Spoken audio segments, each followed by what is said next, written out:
an African safari and may include animal kills and carcasses. Viewer discretion is advised. Hello and welcome to Masai Mara. You are looking at the Mara River with the zebra ready to cross. They are piled up there. Hopefully we will be having a crossing quite soon. A very good afternoon this afternoon. My name is Isaac and on camera I have Big James, and already we're parked here at the river ready to show you the crossing. I hope it happens, but who am I to say anything? Look at this. We just arrived and they are already at the river.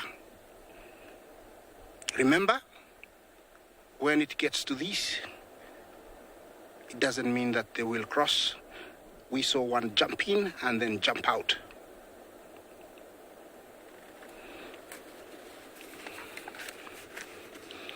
Well, this is coming live and direct from the Masai Mara. Remember to engage us, talk to us on #WildEarth. Questions and comments are very welcome.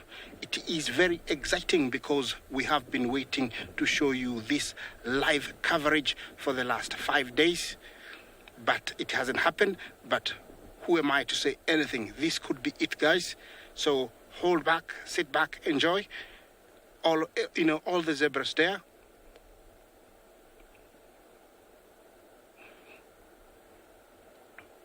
Everybody wants to go across. I would say I have to welcome you on this digital safari.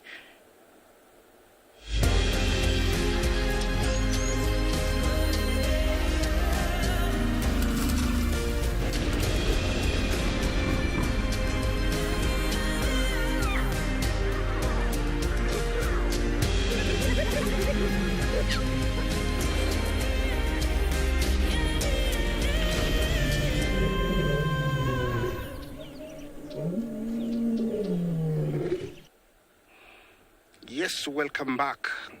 Lots of tension there. Through experience, they know the river is treacherous. There could be anything inside the water. A few of them are drinking and going back.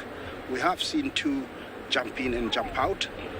It is very tense, not for them only, but for us here, because we'd like to share with you a zebra crossing. We have seen lots of wildebeest, we have seen a few zebra, but it will be nice to show you, these many zebra. Remember, the river is slightly higher today, and yesterday the rapids are rougher, so it is even difficult for them to cross. The crocodiles know that, and I'm sure they will take full advantage if the zebra do decide to cross. Once again, just to remind you, it doesn't mean they will cross when they get there. Chances are they might cross, but we can never predict. We just hear, very much like you seated up there. We just have to translate what is happening. Look at this. I don't know if somebody's gonna go in. Remember, that section is very deep. I have shared a crossing here with you guys before, if you remember, and it's very deep. So if they jump in, there's no going back if a few jump in. Okay, let's see. Can you hear the river?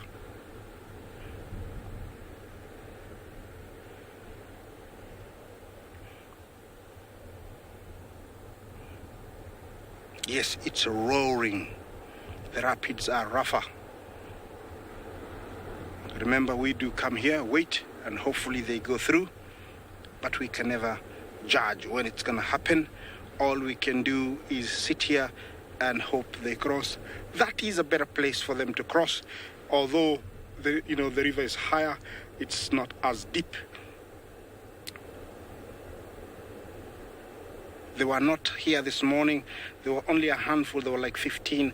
Now there are more, which means they're starting to want to come back across this way. There is 2 stallions there that are, squaring off for some reason. He's very wary, that guy. He's very careful. Maybe he's doing that through experience. This is the Mara River, and it does cut through the Mara. So they're going from one side of the Mara to the other.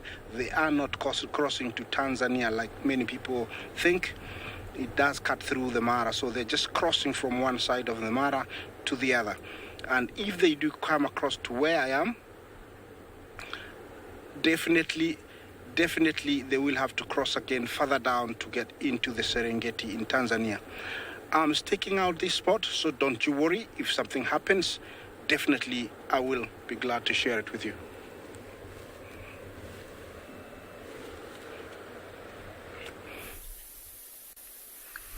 Hello and a very warm welcome to andBeyond Phinda Private Game Reserve. Have a look at this beautiful view that stretches out beneath us here, out into the open savanna grasslands of the plains of the far south of our reserve. My name is Damon, and behind the camera this afternoon we've got Craig. And this afternoon myself and Craig are going to be exploring those beautiful open plains in search of the two dominant male cheetah that live in this area. They were seen earlier this morning, and apparently they were lying in the shade of a tree. It's been quite a hot day today, so there's a good chance that they would have gone to rest in some shade, and we should be able to hopefully catch up with them. Now look behind me. I don't know if you can see all the haze and there's kind of like a gloomy atmosphere to the air.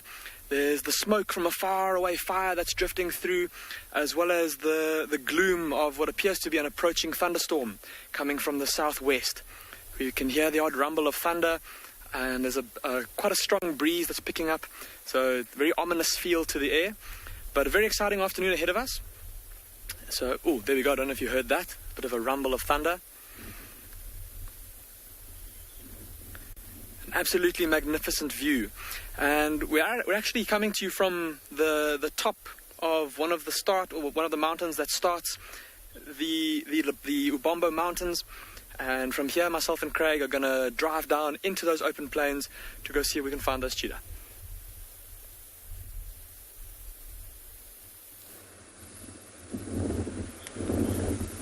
Well, here we are down at Djuma Game Reserve, where it is very, very warm. It's about 32 degrees Celsius, 92 degrees Fahrenheit, and these two spotted eagle owls are down here in the Mawati trying to keep cool. This is where they normally do hang out, and I'm actually down here because I heard some alarm calls. Hi everyone, my name is Trishala and I have PK on camera this afternoon at Djuma Game Reserve, and I said it is hot, very, very hot, which is why I was surprised to hear alarm calls in the Mawati, because that means that something is moving, a predator, most definitely. But they were quite patchy, and that's why it's nice to kind of just stick around here where the vehicle is off and have a listen. And why not do that while we can still watch these wonderful spotted eagle owls? You can actually see that.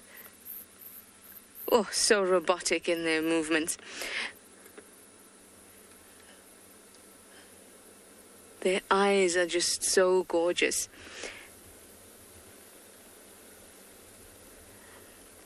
Now, I was saying that you can see at the bottom there,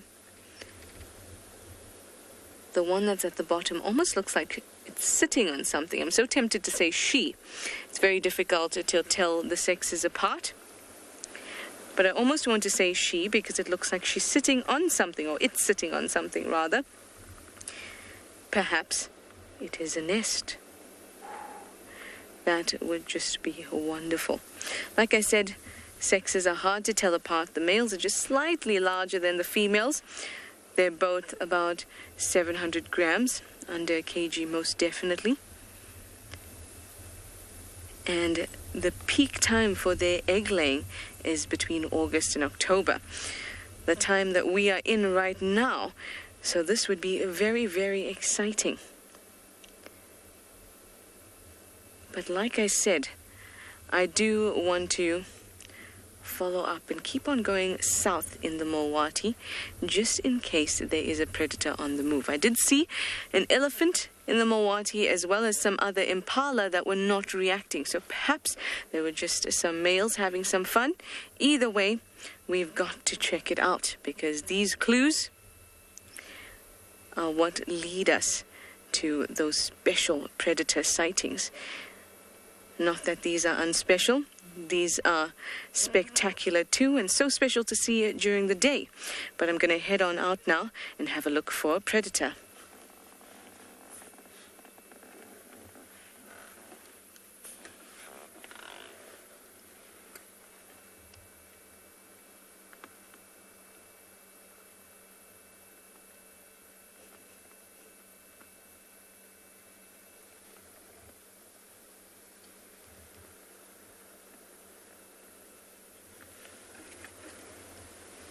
Okay, well, I am going to leave these two. Like I said, I did hear alarm calls.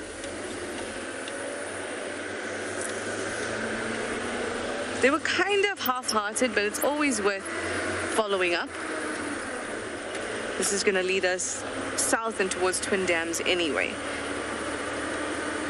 And that would be a good spot to hang out if you are an elephant or a predator. So we're going to have a look.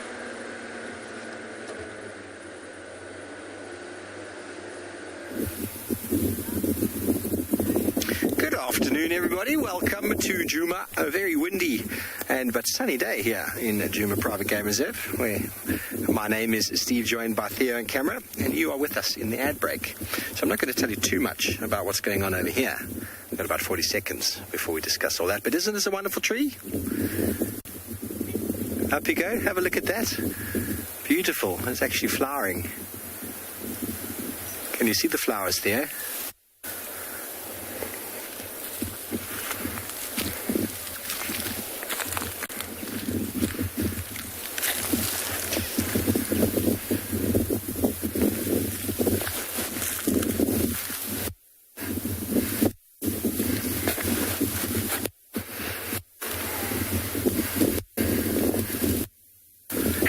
Afternoon and welcome back.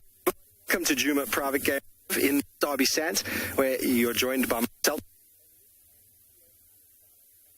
And we're very excited to have you with us. And obviously, I'm out.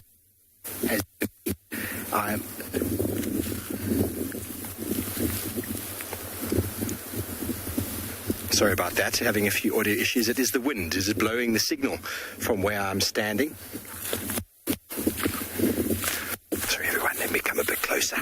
My name is Steve, joined by Theo on camera, and we're very excited to have you with us. I hope you can hear me now, but what we have got behind us here, it's a very tragic day, but it's part and parcel of nature. Looking behind me, you'll see there is an enormous weeping boerbean, or also known as a hail boerboon, which has been damaged and pushed down. Now, how it fell down, how it got damaged, is very hard to say exactly, but the wind might have damaged it, the wind might have pushed it eventually, but there is some insect damage inside the tree, which then would have caused it to fall. Insect damage could have been caused by elephants, could have been caused by tasking of elephants, could have been caused by woodpeckers, porcupine even, but over a period of time, eventually, everything needs to come down. This tree fell down, and the elephants have thoroughly enjoyed it. You can see over here, all of this bark has been stripped of these branches and actually munched, completely eaten. That is, an elephant has taken its mouth and has crunched all the way along this stick to get all of the bark. Now, you might wonder, why on earth would the elephant feed on this wood or on the bark? And this tree in particular is very good, useful for human consumption. We can use it for, look at that, he's eaten, probably broken with a tusk, and then just stripped the bark. Now, human use, traditional use, this is well known for indigestion, heartburn, even for curing hangovers, the bark. And so no doubt elephants are aware of that, and they're able to walk up to a tree like this when they're feeling all of those tummy ailments, a little bit of sore throat or something going on in the digestive tract. They are very, very hungry animals, eating all the time, and I think they're smart enough to figure that out. So they definitely spend a bit of time eating this tree. It is very sad, but I have investigated it, and the tree is still alive. Even the part that's fallen down is still regrowing. It is still growing on the termite mound, and I'm sure this tree is going to see many, many more years.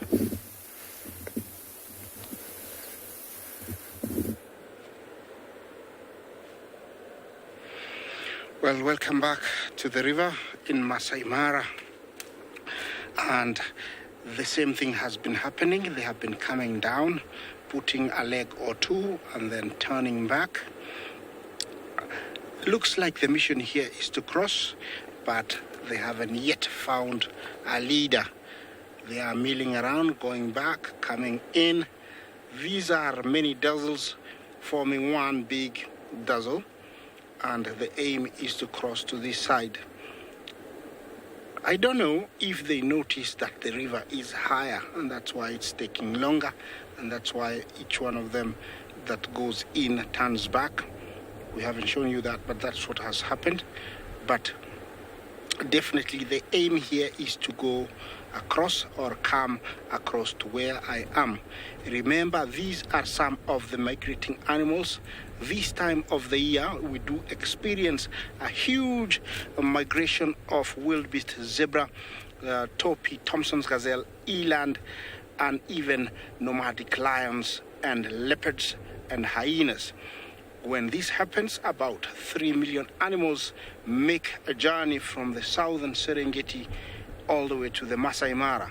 During this time, they will crisscross this river when they arrive in the Mara to go to one side or the other.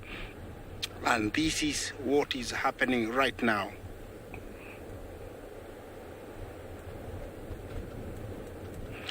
Lisa, you ask about if the zebra will wait for the wildebeest to cross. That never happens. Whoever comes here and decides they are the only ones, they will cross. If the zebra arrive, they won't wait for the zebra. They won't wait for the wildebeest. If the wildebeest arrive, they won't wait for the zebra. So in this case, there is nothing like waiting for the wildebeest. But when they come together, like let's say 1,000 wildebeest, 1,000 the zebra, it's a matter of who goes fast, then everybody follows. Then when they're together like that, we do mostly think it's mostly the wildebeest that's gonna go. But in this case, it's only zebra, and we think they won't wait for the wildebeest. Remember, when crossing this river, they face a lot of challenges. Apart from the flooding or the strong current, there is crocodiles, and the river is the main catalyst that does enough justice to keep the numbers down. The river takes more lives, more than lions, and other natural causes. I'm staying here. I'm not going anywhere because this is very exciting.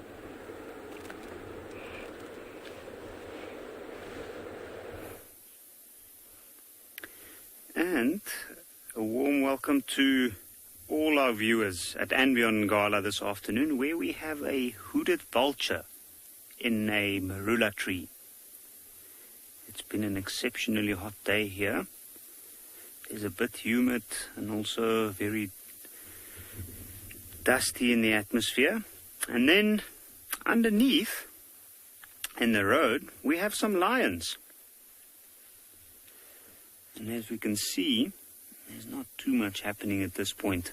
Look how neatly they're all packed into the shade perfectly.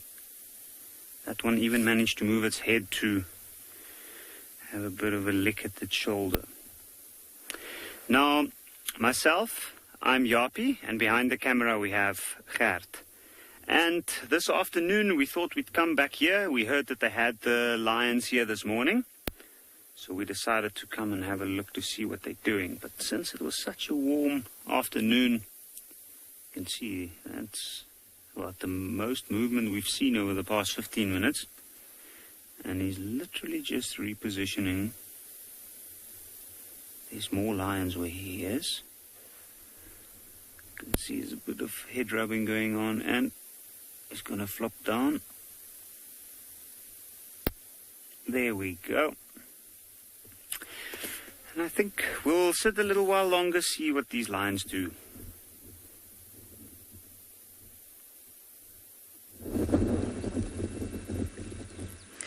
How awesome is this? It's a little Pygmy Kingfisher. Oh, this is just great. I thought I saw one in the Mowati, and then I thought, no, I haven't seen one in such a long time. But there it is, a beautiful Pygmy Kingfisher. Aren't they just stunning? Now I like to come to this little pan because you get gorgeous little birds that come along. See a blue waxbill in the back there? Now these guys are tiny. They're only about 15 grams. Really gorgeous colors.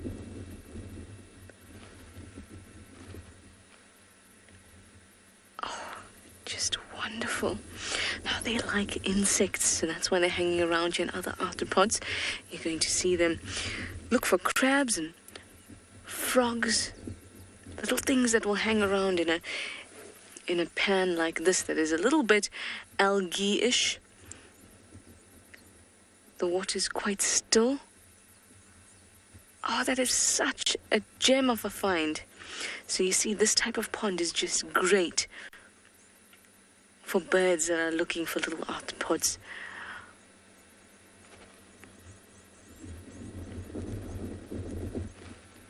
Oh, I could stare at it all day.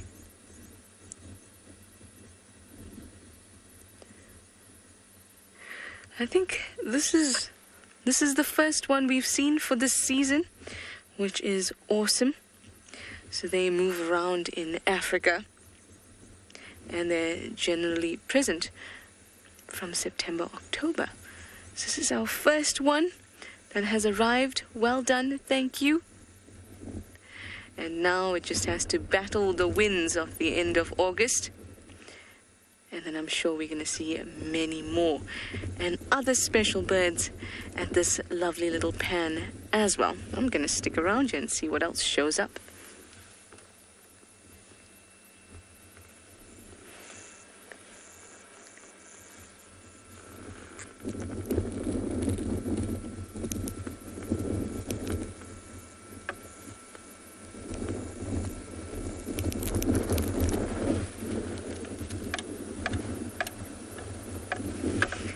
I wish I could tell you how excited I am to see this Pygmy Kingfisher.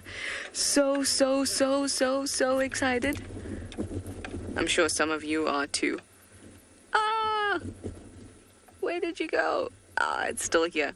All right, now I'm waiting for my pied kingfisher. And then I'll be having the time of my life at this little pond.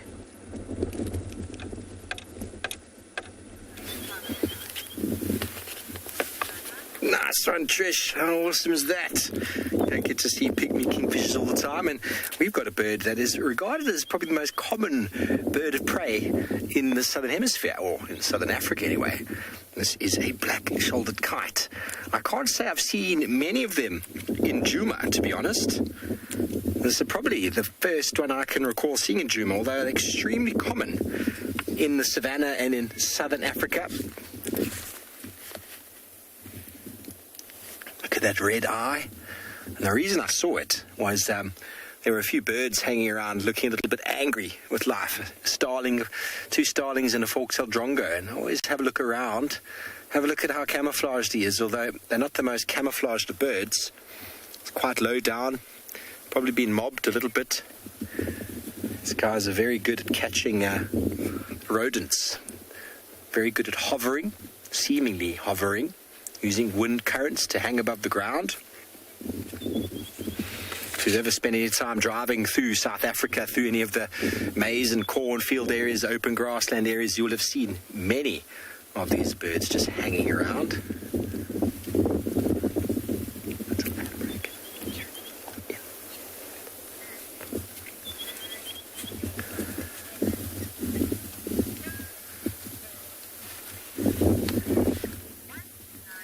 Hello everybody, welcome back. I thought it was a bird that I've now changed my mindset on. This is actually a shikra. Now that it's turned, a shikra with a very red eye and the chest. I thought initially it was a black-shouldered kite when I first saw it. The way that its head was positioned, the head looked a little bit whiter or paler. But the shikra's also got very similar eye colour, but the shikra's also got those bands on the chest. So how special to see this bird sort of just sitting here in the bottom of a bush. Very well hidden, very well camouflaged.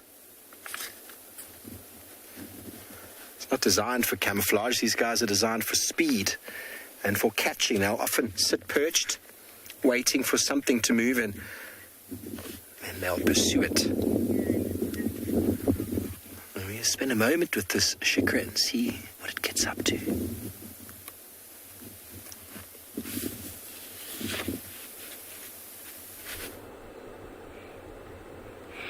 Welcome back to the river, and Now it's a mixture of wildebeest and zebra.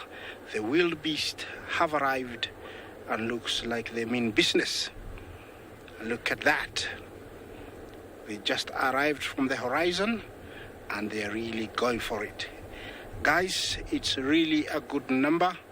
So cross your fingers and hopefully it happens. Remember, this is your live digital safari. Talk to us on #WildEarth.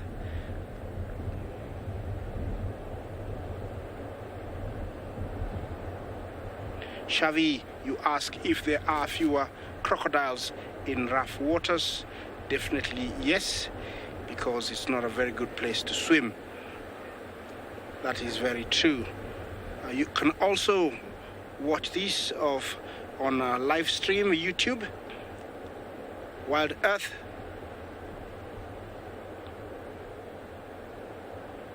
Look at this. They are arriving by the numbers. The line is endless across the horizon. This could be a very good crossing. So hopefully we get to experience another crossing after waiting for almost 6 days. They have been across the other side of the Mara, grazing. I'm sure they have been finding water, and now they think they have exhausted the grass, and now they want to come across to this side of the river. When that happens, it is always very exciting because the water itself, is quite, fast. Might sweep a few across or downstream. There is crocodiles. In this section, no, we have no small crocodiles, only the really big monster ones. We're talking 18 feet, 19 feet, 20 feet, really, really big ones. Remember, they have been feeding really, really well, so they're not as hungry, but because it is a predator, it will still go for, a live kill. Zebra or wildebeest. Okay, looks like there's a bunch of zebra wanting to come down there. There are few areas they can go down to go across. Mind you, if they finish the rapids closer to me, it is very deep water and not very good. If they knew what I was trying to tell them, where there is rapids is the best place to cross. But who am I to tell them anything? I'll just wait and see where they're going to go. Looks very promising, guys.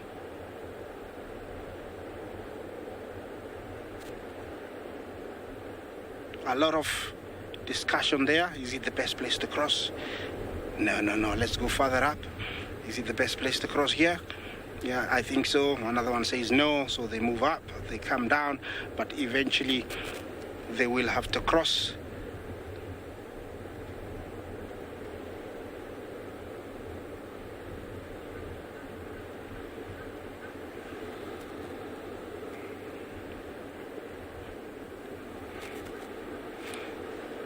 Well, it is a very good number of them. And it's also quite a good group, a mixture of zebra and wildebeest. It will be a good crossing if it does happen. Remember, this happens only a very short time of the year, guys. Only from around end of June all the way to, mid November. Sometimes they stay longer and sometimes they go early. So to experience something like this in those 3 months will be very, very fortunate. Looks like a decision has been made there that this is not a very good crossing, and everybody has headed down. Through experience, I think they know there are crocodiles lurking. They don't trust that all those in the water there are rocks. Some rocks resemble crocodiles from the angle they are, and so they have to be very, very careful. Yeah, let me stay here and let's, experience something else, and we'll be right back if something happens.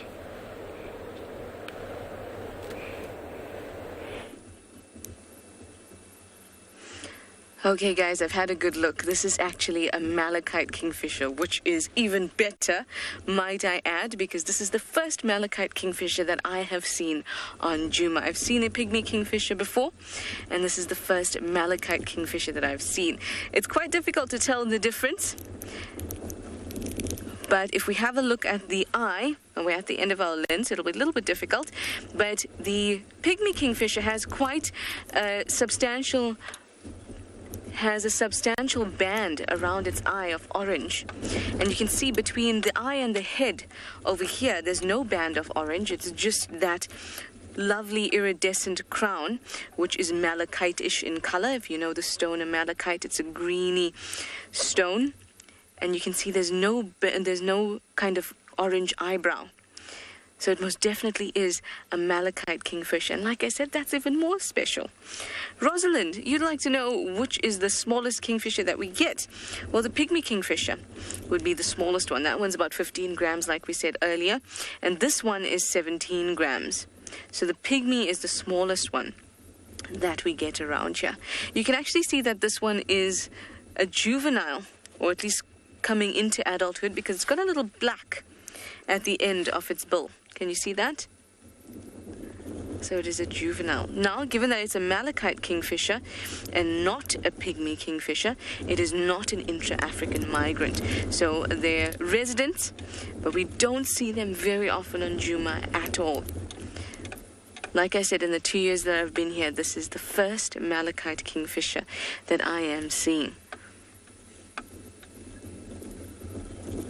It is just awesome. You know, when I saw it, I didn't even consider that it could be a Malachite Kingfisher, because I've wanted to see one so much, and I'd have never seen one before in Djuma. So this is so special, and I'm glad to share it with all of you.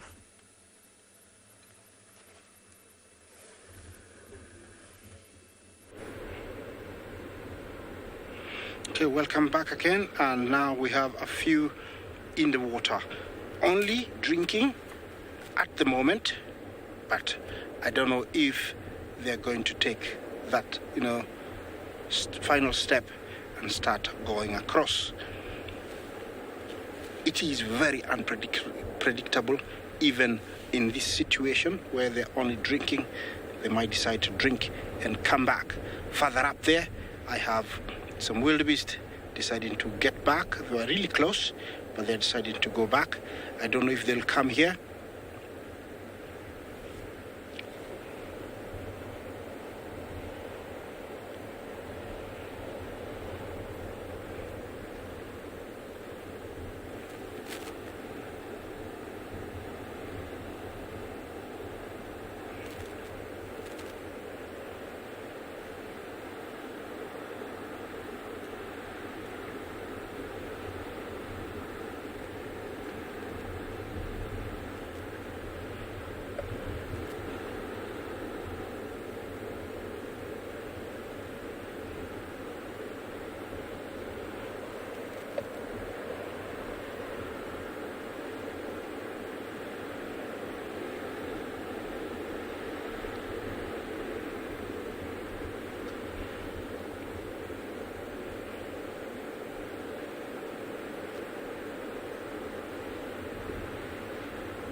Hello and welcome back to andBeyond Phinda. Myself and Craig did manage to find those two cheetah. Unfortunately, we were not able to film them though, and so we have carried on with our afternoon driving through the grasslands, and we've been very lucky to have found these two beautiful white rhinos. Station West, I've looking reason why I say lucky, so I don't know if you can hear in the background, it's quite a bit of wind that's blowing.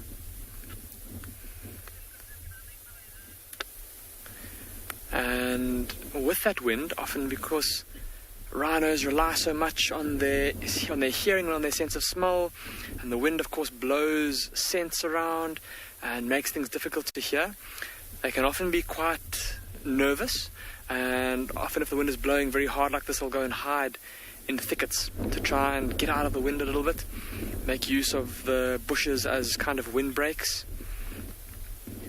But these two don't seem to mind the wind too much. They've come out into the open, striding across the grass there.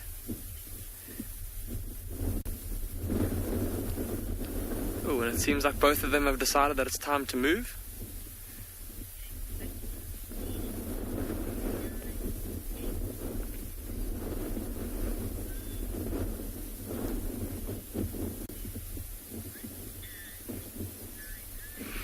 Hello and welcome back. This time to, once again, andBeyond Phinda Private Game Reserve. Myself and Craig have managed to find two beautiful white rhino, looks like actually two white rhino bulls actually from this distance. But I haven't had a chance to have a close look. See how they've got their heads down in the grass, busy feeding.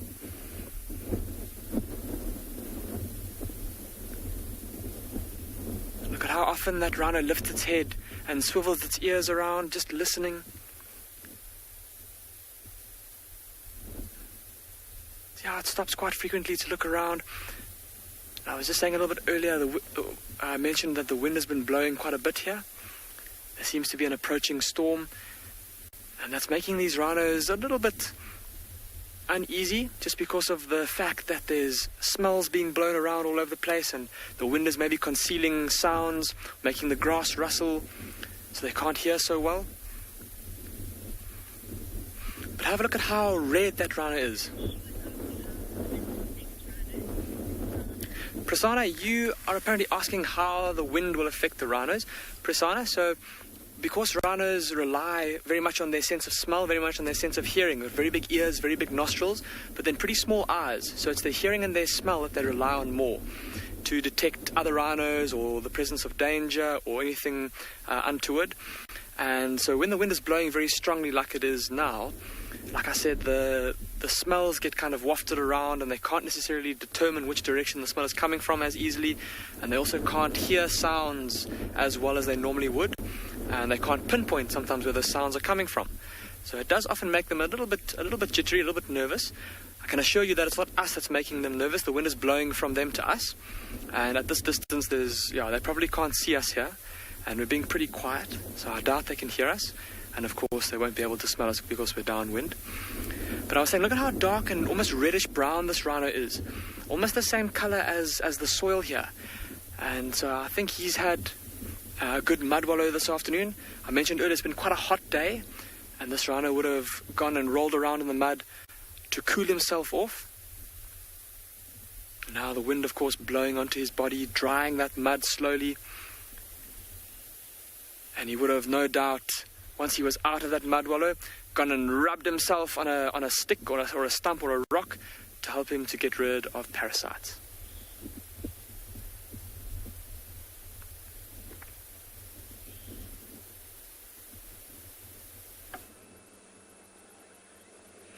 We have a lilac-breasted roller that's come to join the party. Come to say, I'm also colourful. Indeed you are. But unfortunately, Roller, I do see many of you. And you do excite me with your marvelous array of colours. But our Malachite Kingfisher is still sitting pretty. Now, it'll sit there kind of staring at the water for quite a long time before it decides that it sees something worth the dive.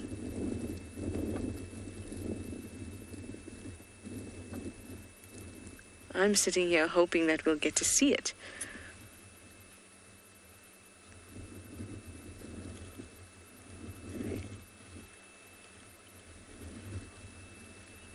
I feel like... Oh, hello, painted snipe. That's why I love sitting at this little waterhole. The most gorgeous birds. Here is a painted snipe. Really getting ruffled up by the wind at the moment.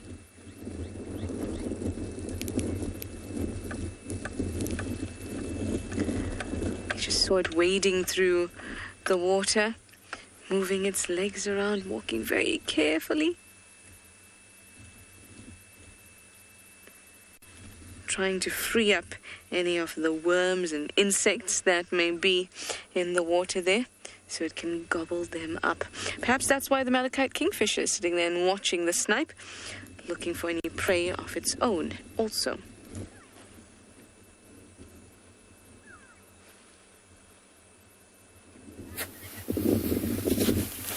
I just love that snipe. Awesome, Trish. Well done for finding it again. Well, everybody, spring is definitely almost sprung. The tip of this tree, you can just see the little buds coming out there. How cool is that? Now, everybody, identification of trees can be tricky sometimes, but this is a tree that's very easy identified. You notice the tips of the branches are quite fat and stubby, almost like fat fingers on the end of the tree branches. Remember that, because we'll detail a little bit more. But as Theo goes, oh, here we go, there's another leaf at the bottom popping out. Ah, spring is springing, everybody. And that is so exciting. So exciting. Now, this is a beautiful marula tree. We'll be pushing out a whole lot of compound leaves. Very characteristic tree out of the landscape. You can see it's almost got a very mushroom-like sort of appearance to it. And when it's got leaves on it, very, very mushroom-like. And here we can see more leaves pushing out further down the tree. There we go. Now, those leaves are classified as compound, which means that they divide a few times. It's not one big sort of solid leaf surface. It's a leaf that is broken up into a number of smaller leaflets. And so that is why we call it compound. There's nothing too difficult about it. It's just that each of those little leaflets you see there are actually part of a larger leaf. And I'll detail that for you a little bit more if you need. But marula's very common out here, and all of the South Africans and many of international people will know of the amarula cream, South African favourite liqueur made out of the marula fruit, which by October we will know how many fruits this tree will be fruiting, and by January the elephants are going to be going crazy. So very easy to identify a marula by those fat, stubby sort of branchlets at the end, the mushroom-like shape, and by the fact that they've got a compound leaf. There is another batch of leaves pushing through. And you can see how the wind is blowing. See how shiny they are. When marula leaves have come of age, they actually got a very sort of whitish, sort of milky coloration to them. They're green, but they've got a white sort of milky sort of outer sheen to it. They don't shine like that. New leaves like this are very, very good to eat. They haven't got any chemicals yet, any tannins, but later on they will be very, very difficult to eat for the most part.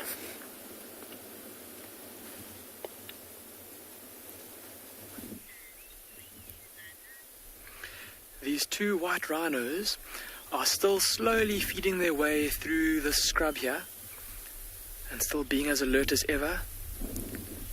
Got those ears swiveling around. There's the one on the left, and just off to the right you might be able to make out the second one somewhere in there.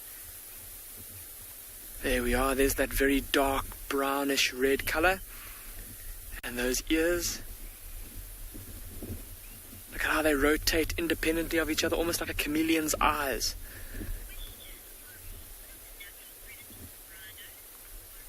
Ari, you're asking about the natural predators of rhino. Well, Ari, because a white rhino is such a big animal, I mean, just their physical size alone is normally enough to deter any predator from attacking them.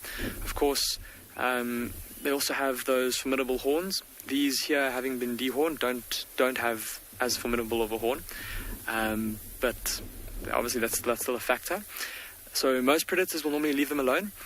However, lions, if there's enough lions, they will try and take on a rhino, especially if the rhino is sick or old or even a young rhino or nutritionally stressed. And Ari, I've even heard of hyenas, clans of hyenas that have ganged up on or hunted young sub-adult rhino that have just been pushed away from their mothers and that are kind of trying to find more rhinos to associate with, and they've been alone, and the hyenas took advantage of that and they were able to bring the young rhino down. But it's very, very seldom that happens, Ari, because, like I said, they're a very big animal, very tough for predators to kill, and the amount of energy that would require and the chance of success is pretty low. Well, amount of energy is a lot, chances of success pretty low, and of course for animals out here it's all about energy conservation, and so it might be a waste of the energy to try. But I think these two rhinos at this size, they're pretty safe.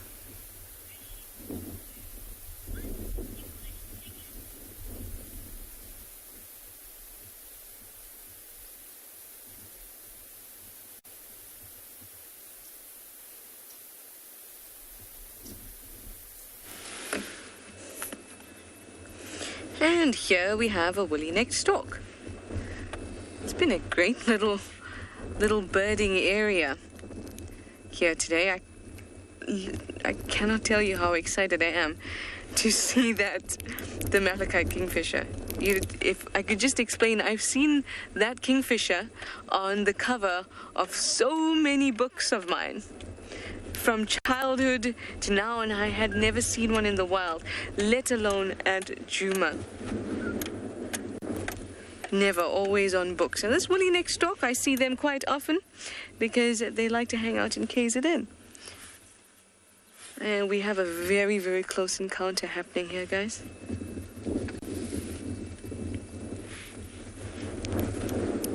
Too much attention.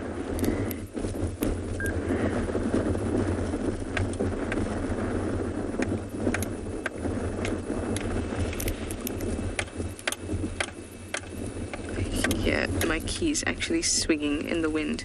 So yes, I was telling you that we do see the woolly-necked stork in KZN quite a bit. So I have seen them before, but I'm excited about it too. Yes, you're very exciting.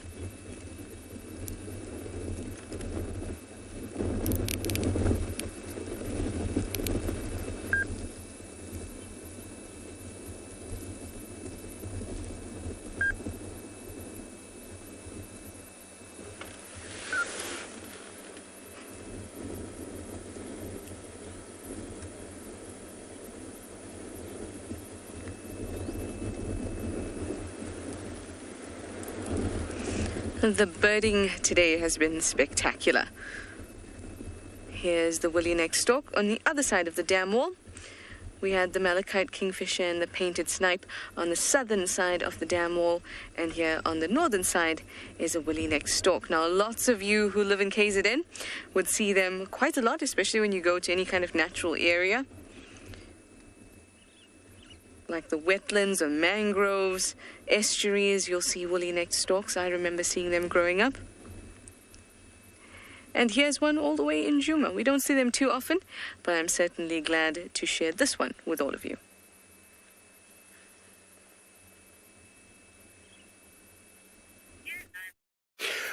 Jumbo, jumbo, hello, hello. That's true, Trishala, because you must have been traveling at that time. And I got giraffes here, which are looking very suspiciously at a distance and not exactly sure what they are looking at.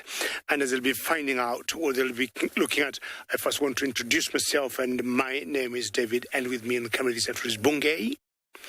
And we are bringing you the Maasai giraffes, and there's a whole herd of them here. I'm counting 1, 2, 3, 4, 5, 6, 7, 8, 9, 10, about a dozen giraffes where we are. They normally move in herds of anything from 5 to 50. The largest herd of giraffes that I've ever seen were about 100.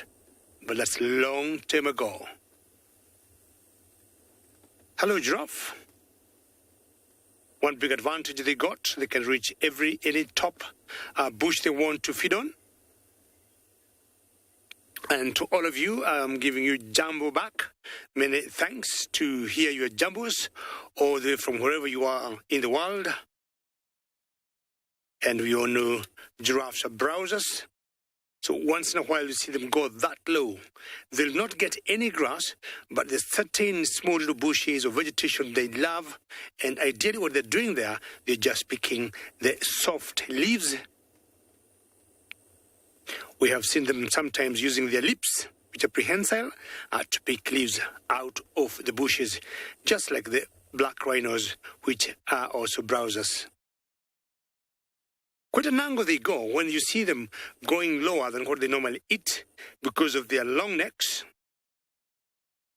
And you'll notice they don't take so long, eating without stopping and putting their head up and looking, what could be happening, you see?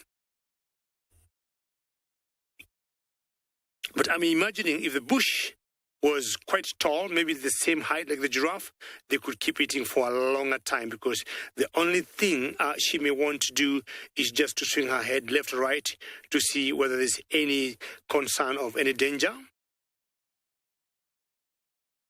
So they've got very special valves in their heads that is able to hold the blood instead of, because they don't get so much pressure in their head, and very quickly, if need be, they can put up their head and the blood flow will continue the same. Not bad to start with the giraffes. I want to move on and find out if I might get something else interesting.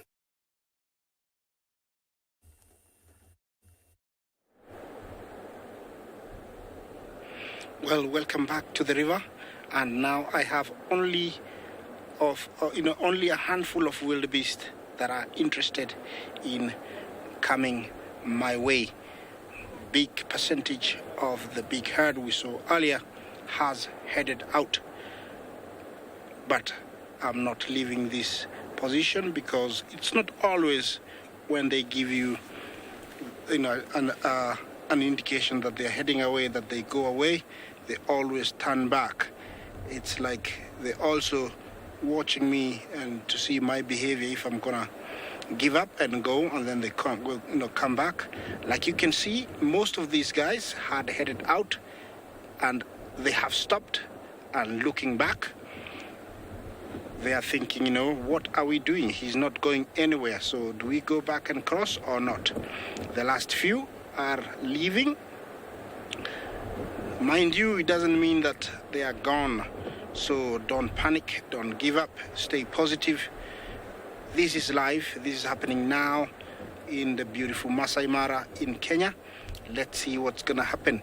Sometimes it just takes one. Even if all of them have headed out of the river, it just takes one to come down to the water, and everybody turns around. Everything changes if one goes down to the water. See those ones there? They look a little bit confused. Standing, not facing water, not facing away. They're just, there, wondering, do we go or do we cross? Do we go or do we cross? Do we go or do we cross? No, let's go cross. Look at this. I'm staying here. If they do come across, don't you worry.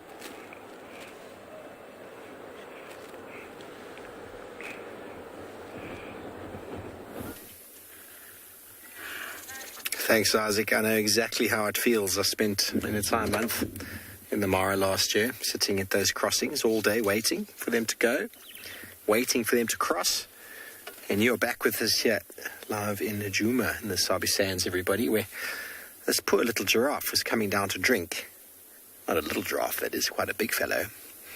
And there was a hippo out the water. I don't know if you can still get him. There he is, over there. Sorry, he's just behind the tree now. Let me move back slightly. And he was out the water, upstream, and he decided to come back. Maybe because he heard our car. And he went into the water. There we go. And then he started splashing around, and our giraffes decided, I'm not going to drink that. And he's decided to walk away. Oh. It is what it is. This is Treehouse Watering Hole. haven't seen many animals drinking here in my life, but in the last 3 days I've seen enormous amounts. So it really is interesting how much water is in these watering holes at this late part of the season. And this is also only the second year that I've seen hippos in my 3 years here in this watering hole. We're going to do a bushwalk segment once right next to the watering hole here with a wonderful little tree, and suddenly hippo emerged. He was like, whoops, I'm here. Okay, we'll go somewhere else. Hippos can be very territorial, everybody, and they obviously move in response to water that's available, where they can cover their whole bodies. They feel very comfortable in the water, very, very comfortable when they can submerge. And they can't submerge, though, and it becomes just a muddy, shallow puddle. They can become extremely dangerous. So even with a vehicle, if you have a puddle of just mud and a hippo, it's best to avoid getting too close, because they can be quite aggressive towards you and the vehicle.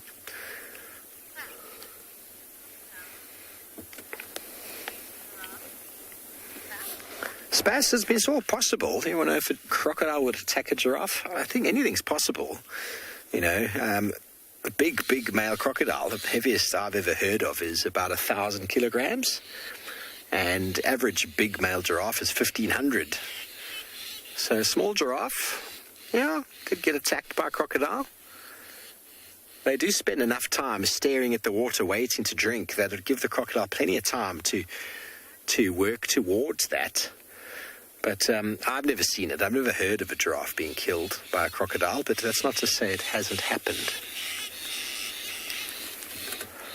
Well, our wonderful giraffe is going to meander off into the distance. Poor fellow. There are some much broader leaves than we saw before. Closing into. And some starlings shouting over the watering hole. Our hippo has claimed himself a new territory. We do thank you all for joining us this afternoon. Thank you for your questions and comments. We hope we will see you again tomorrow afternoon at the same time. And we'll be continuing on the next 2 hours or so. And thank you for your comments, questions from all of our wonderful locations. Look forward to catching up with you again soon. Until then, good day and goodbye.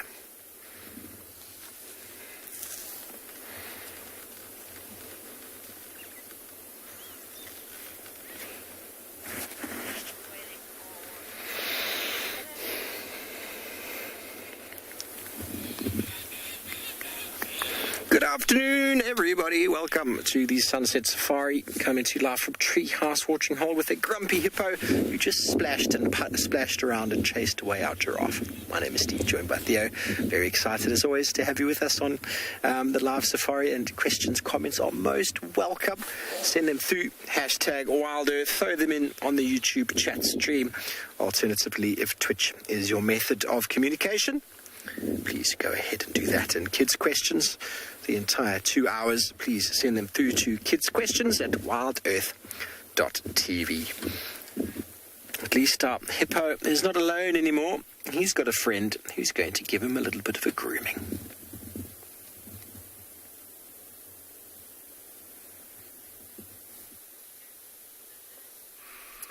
Hello again from andBeyond Phinda Private Game Reserve. Myself and Craig have heard these monkeys alarm calling from a distance, and we've come to see what they are shouting at. My name is Damon. Behind the camera, as I said, is Craig. And it seems that as we got here, these monkeys have just kept quiet. So I think whatever predator it was that was causing them distress and causing them to alarm call has moved off out of the area, unfortunately. But they are in some particularly beautiful trees. So let's have a closer look at those lovely greenish yellow trees, which are, of course, fever trees. But have a look in the top of this one's canopy. Can you see all of those little bits of yellow all throughout the canopy of the tree? And those are all the little flowers that this tree is producing. And there's the most wonderful fragrance that these trees are giving off. Quite a few of these trees growing down in this little ravine, this little drainage system. This being the preferred habitat of these fever trees, near to water.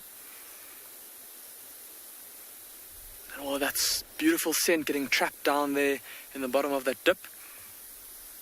And these flowers will be attracting all different kinds of pollinating insects, but also things like blister beetles a little bit later when things start to warm up and they start to become a bit more active. And no doubt the monkeys would have also been in those trees. Apparently lots of you commenting saying how much you love fever trees. They're such a special tree and kind of a very typical tree of this part of South Africa, here in northern KwaZulu-Natal.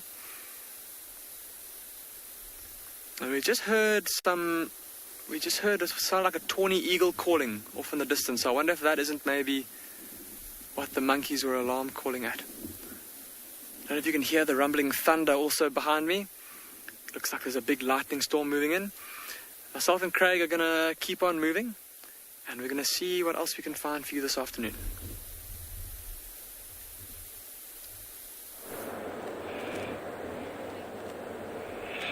Yeah, welcome back to the Mara, and I am still here at the river.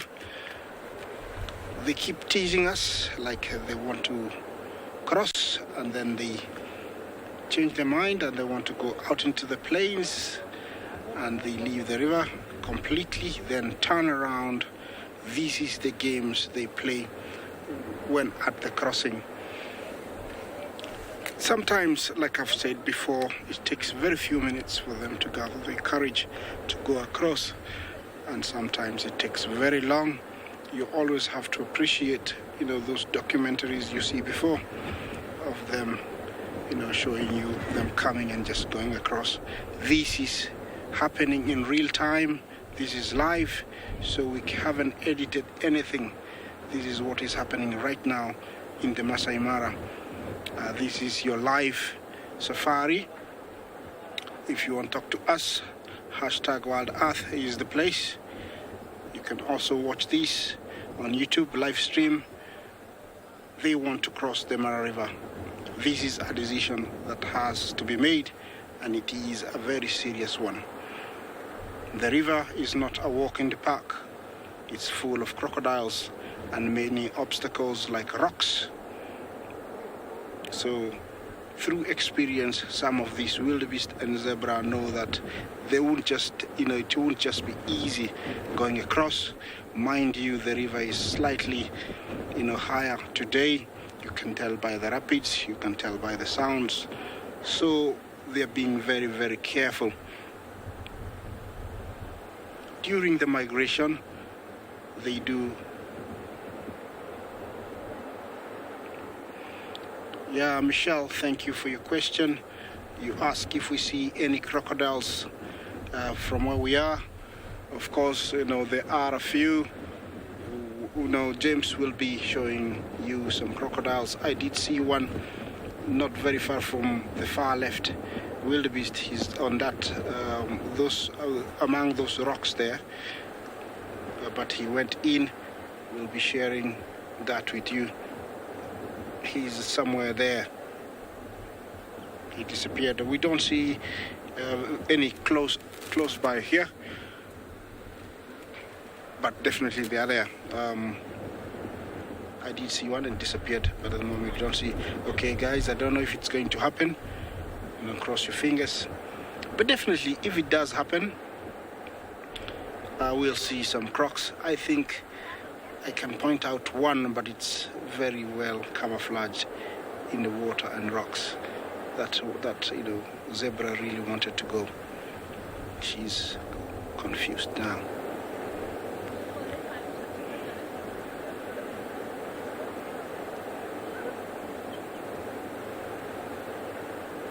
It is a tough decision to be the first one to go across. Most of the first ones that go across usually survive. They make it because all the crocodiles are caught by surprise, unaware, and so they do make it. That's a very interesting place they're coming through. You cannot see any path because of the long grass, so they're just, appearing like, little ghosts. I'm gonna use my binoculars and see if that's a crocodile I was seeing earlier.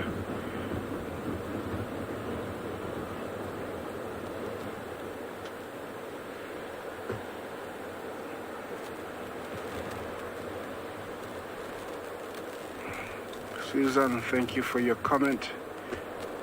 You know, you're keeping your fingers crossed. Hope they will cross.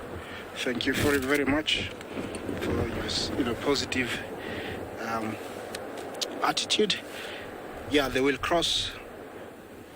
The question is when. Yeah, they have been here for almost an hour now, going up and down, approaching the water, touching and going back. Some of these wildebeest and zebra crossed here, and some of them crossed further down. And so they know that this is not an easy place to just come and go. Actually, I've scanned around, and there's only one croc, but he's very far away. You cannot see him on the screen. So they are there, but the only one we see is one. Look at this now. They're heading out into the open. Remember, this doesn't mean that it's over. They sometimes just go out there, and within 5 minutes they turn around and come down. I'm gonna keep watching them.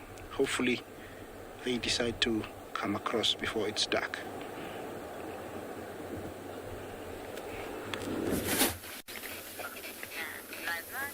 Thanks, Isaac. Well, hopefully those zebra don't get cold feet. Our zebra.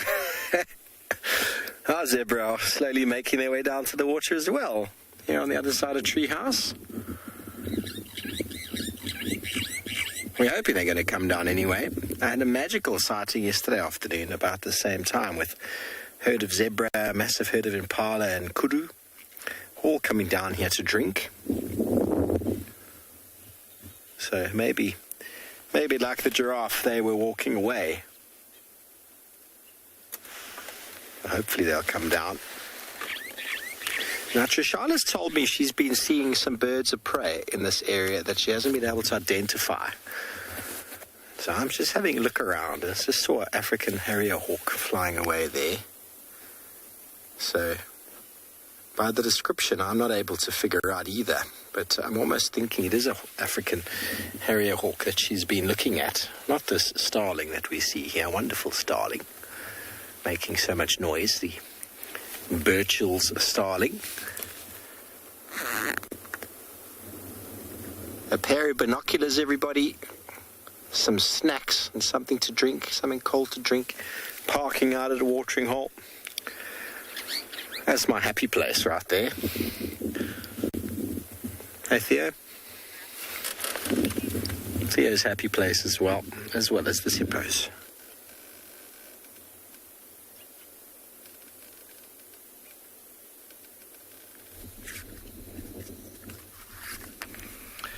Myself and Craig have managed to find 2 Wahlberg's eagles.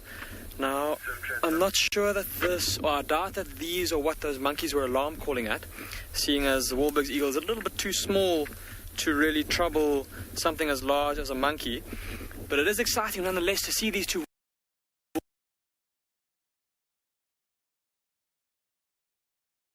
as a monkey. But it is exciting nonetheless to see these 2 the tree.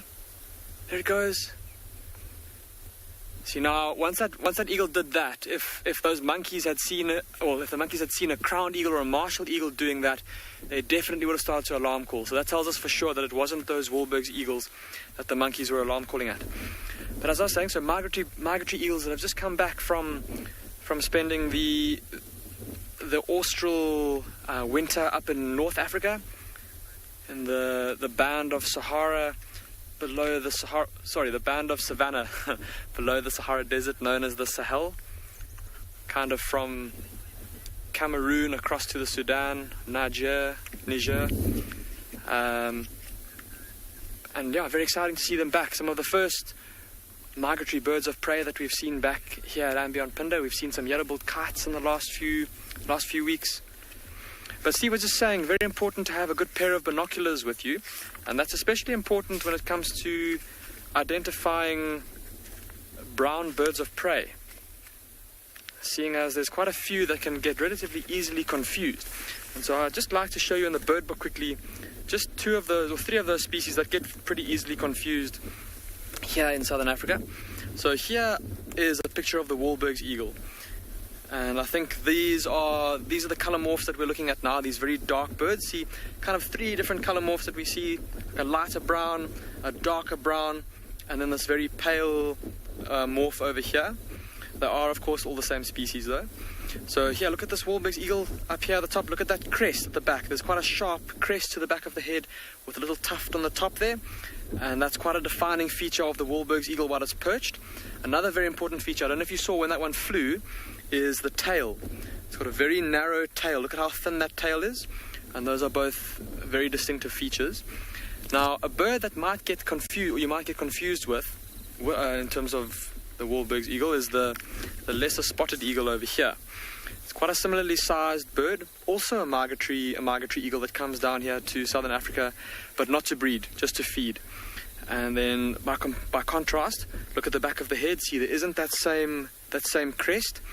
The legs they're often described as if they're wearing tight leggings or stovepipe jeans. Very kind of much shorter feathers growing around the legs, and then also on the back in flight.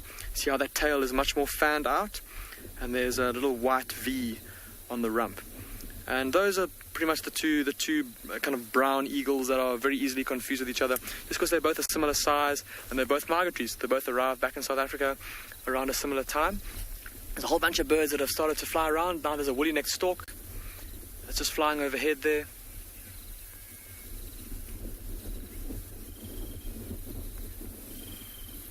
Very exciting to see these Wahlberg's eagles coming back, and looking forward to watching them over the next few months as they start to look for a site to build their nest.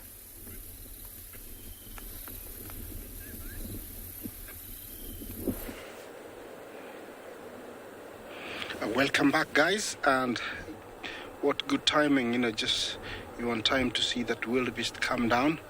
Is he gonna take the leap of life? Okay, you're choosing a place where she thinks it is best for her, at the same time observing and looking at the rocks, making sure there is no crocodile. And I think she has made up her mind that I'm not the first one. Okay, and a different activity upstream, another female with her calf. Remember, the calf is staying very close, because this is the worst time that can happen to the calf, is that when going across, they will lose one another, either by the calf delaying to swim across and the mother being mixed up with other females, or one of them being taken. It does happen, and sometimes it is important if both of them survive and make it to go across, and then they get separated. That is the hardcore way of the wildebeest, where the young ones get wind, they become independent immediately. Well, of course, you will see them out in the plains calling, always calling, maybe for 2-3 days. It's not always a good sight to see, but it does happen. And then eventually they learn how to tough it and start grazing and start a new life. That is one way of how they get wind. Also, the other way is, when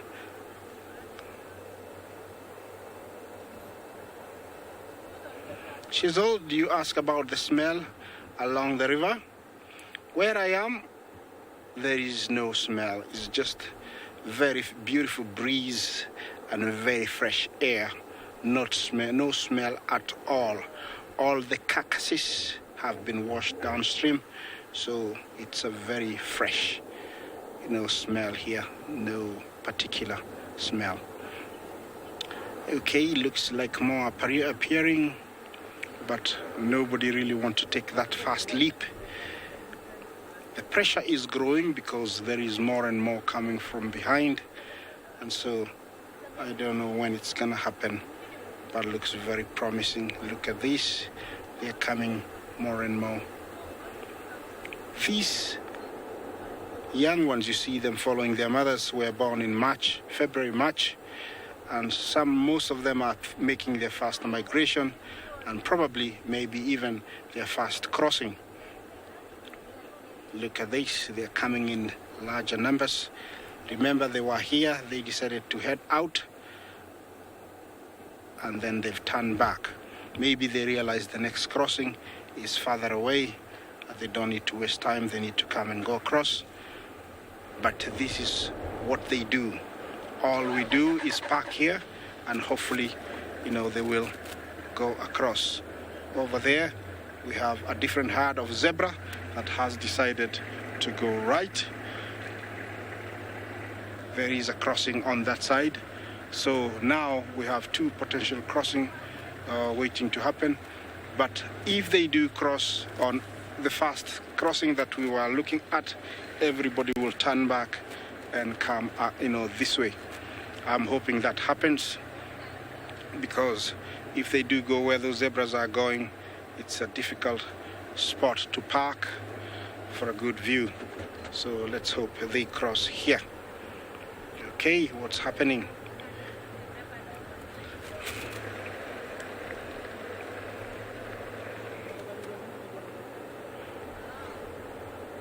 Remember, this is happening live. It's happening now in the Masai Mara. The temperature has cooled down now. It's really beautiful. It's cool, so it's very nice even for the hippos being out there. Now I have two potential crossings waiting to happen. One is quite a long way, to my right, and then this one we're looking at. I'm going to concentrate on this one. If the other one happens, I'm going to drive there. So I'm going to wait right here.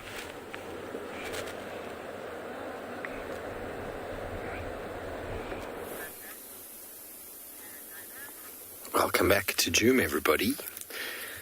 Fortunately, we had a wonderful bird sitting on top of this hippo's head, black-spit lapwing. There's really no concern for the hippo's well-being. And now I had a herded zebra come down and drink as well. They've just moved off. Here we go. Got a lurie grey goer bird. My apologies. Just about to come down and drink. He's got a friend as well. So, as you can see with Isaac, he can sit there and you can prepare yourself. You can be in the right position and things can change. We were in the right position on the other side there with the hippo trying to wait for the zebra. And then the zebra came down and changed angle and then came and drank in the wrong place. So, I remember with the crossings last year, Jeandre and myself were up and down trying to find where the wildebeest were going to go. They're very indecisive. But when it starts, and you really hope you're in the right position when it starts. This wonderful grey goer bird.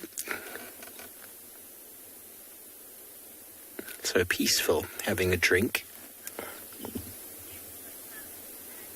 Angie, I actually don't know off the top of my head how many teeth a hippo has. They don't have very many, to be honest. They've got a few incisors, which have either... going to have the lapwings going to land on his head again. No. We've got a few incisors, which are referred to as the tusks. And there's a few smaller ones, and then molars at the back.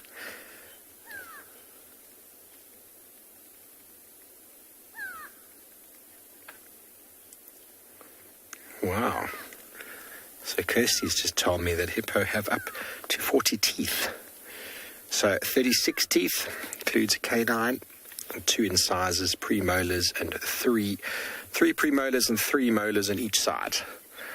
When they open their mouth, there appears to be an enormous amount of space in there, though, lots of gaps between, and yet 36 teeth is quite a few. But the ones in the front, the tusks, or the canines, as you'd also call them, are designed for no purpose other than fighting, and they actually move against each other when the animal moves its mouth. They use their lips to graze the grass. And let's quickly send you over to the Mara.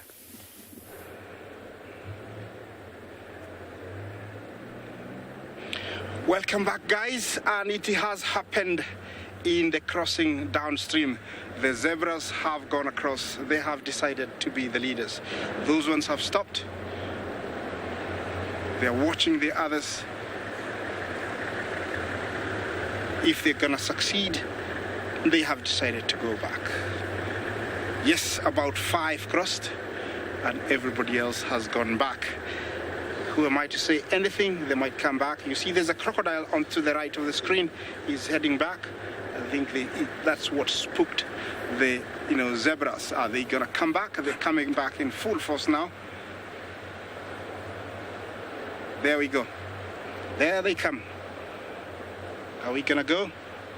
The crocodile is off. For some reason, they've been doing that, going into those rocks and then coming down.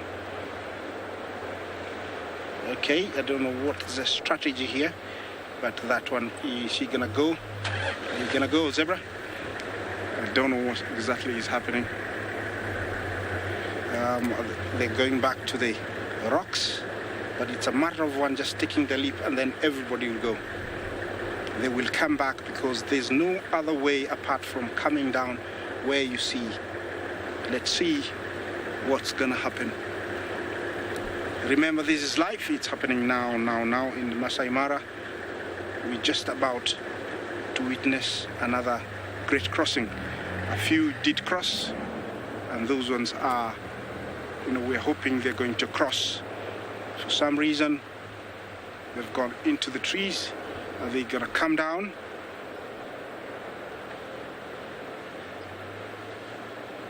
I cannot explain why they're turning to the left there and going into the rocks. They're not coming out anywhere, but they're piling up into that small bush. All the wildebeest, all the zebra, you see them there.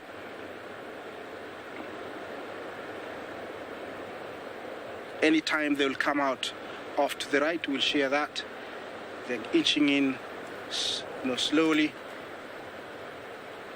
If those ones at the beach there decide to go in, everybody will come down. Sherry, you ask something about the rocks. Please repeat again. I'm here. Okay, guys, you need to take that straight route. Don't go into the rocks. Well, they might get stuck. Yeah, they do get stuck. They do break their legs. Hopefully it doesn't happen. Those ones, don't you worry, those ones that went into the bushes there are not going anywhere. They just piled up into that bush. We cannot see them well, but they just piled up there and they will come down. There's nowhere to cross apart from where that beach is or, where the rocks are to the right. All those wildebeest and zebra we saw earlier from the fast crossing are here now, and it's just a matter of one going across and everybody will go across.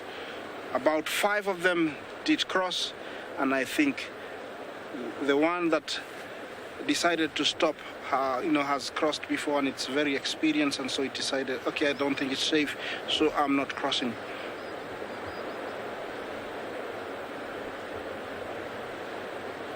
The river is really roaring. You can hear it. I think they can hear that and they know it's higher than before. Look at those bushes there. All those are wildebeest, the zebra. Good camouflage, If you look carefully, you'll see how many there are back there, even inside the bush. Okay, they're starting to come back because there's nowhere to go. They have to come, down on those rocks or by that sandy beach.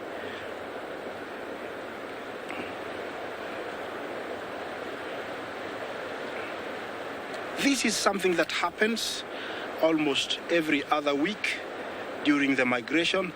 They have to go across the other side. They have to come back this way to, the Mara Triangle. It happens throughout the migration, which is around 3 months. It is very important to keep the animals in check and also to feed the fishes and the crocodiles. Yeah, I cannot see, down there, but I'm sure they're piled up there, the wildebeest and zebra. We have nobody close to the water. They're turning back now. You cannot believe this. They're turning away and heading back to the fast crossing. It is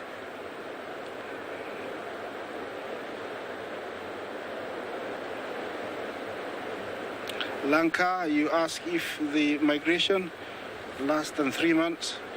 I think we count the period that they arrive and stay here is around 3 months, but down in Tanzania, they spend almost 9 months moving around the huge, massive Serengeti and the adjacent, conservancies like the Ngorongoro Crater, Lake Maswa, Maswa Game Reserve, all those, they move around those areas for around 9 months, but we count about the 3 months that we have them here.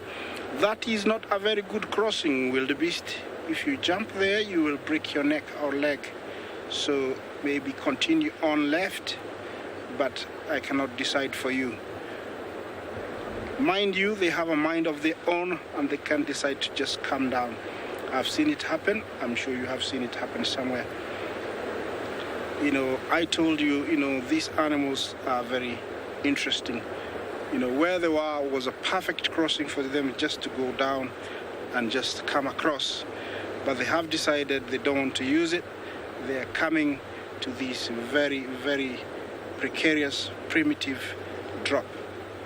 And it will take just one to come down and everybody will take the leap.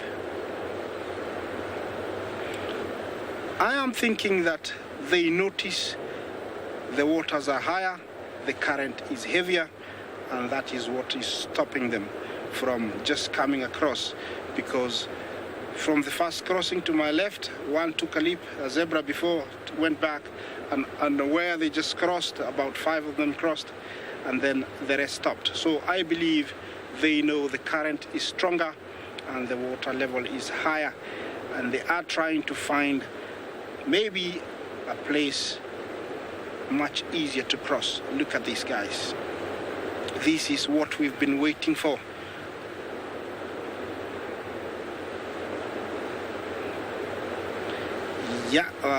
This is what everybody has been waiting for. I'm hoping they're going to come my way because I'm really desperate for wildebeest on my side. They went across and I've been driving for days without seeing this kind of herds. So I am looking forward to wake up tomorrow and find these guys if they cross now, on this side, and I'll be very, very happy. Look at that, guys. They are heading out into the open.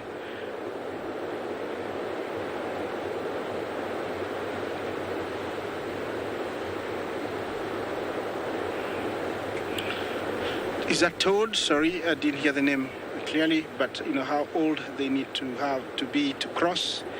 There is no age limit.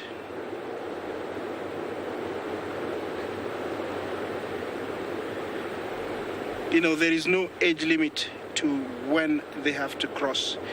When they are here, even if they are 6 months, they will cross.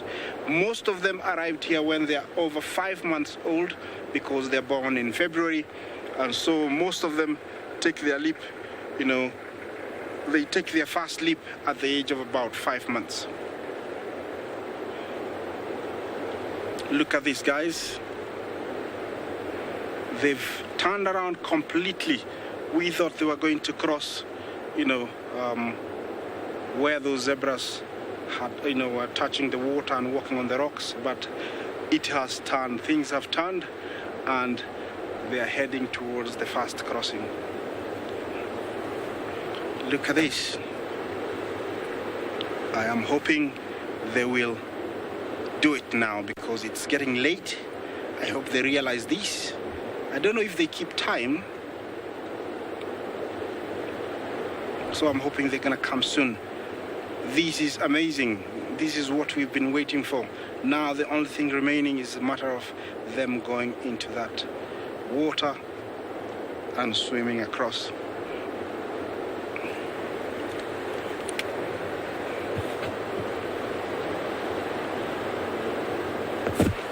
Looks like we found a leader. He's running really fast. Yeah, looks like very frisky. Remember, they're also called the clowns of the plains. I'm gonna reposition quickly. Kuna gari hapo? Hapa kuna nafasi hapa?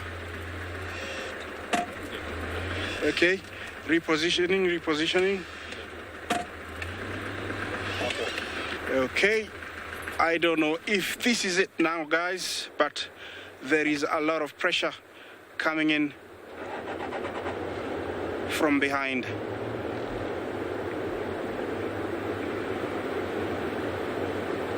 Sometimes I wonder if they're watching me, they think I want to cross, because I don't know when they're gonna, cross. This is amazing. This is fun to watch.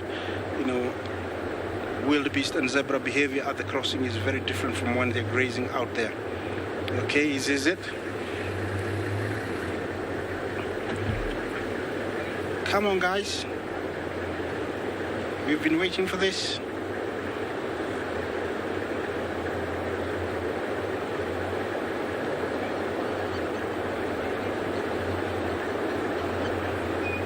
Steve, yeah, you'll cheer if they all make it across the river. Let's wait and see. I cannot say anything about that, but it's going to be one very interesting crossing if it does happen, Steve. Yeah. Usually for us as guides, as naturalists, we love it when the current is higher. Even if it's just a few wildebeest, it takes longer for them to cross. It's just not a walk in the park.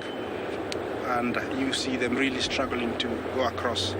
Over here, the urge to cross is growing. The pressure to go, to cross is growing. You can tell. Now, right in front of me here, there is a bush that's stopping me from seeing, but I have zebra right here, right in front. I don't know if you see them. They're coming. Here they are. Very interesting. I've never seen, animals come across here, but this is amazing, guys. I don't know if they're gonna come across. Everybody is parked across the other side, hoping they're gonna cross. Same as we on this side. I'm accompanied by around another 6-7 vehicles, waiting for this to happen. Very, very exciting.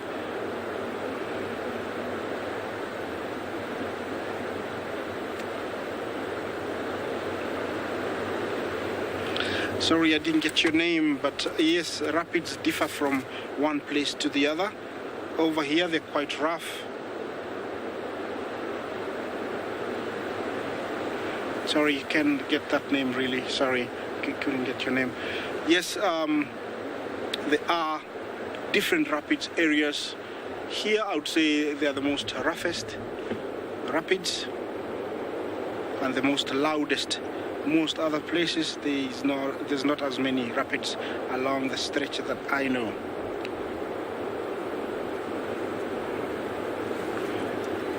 Really, really beautiful. They are all trying to find somebody to lead them across. Nobody is volunteering. It is very risky. Every now and then I see a few zebra, wildebeest wanting to go across, but nobody is really wanting to take that fast, attempt. What is happening now? They're all moving again off to the right. It is not over, remember? Yeah, they... Yeah.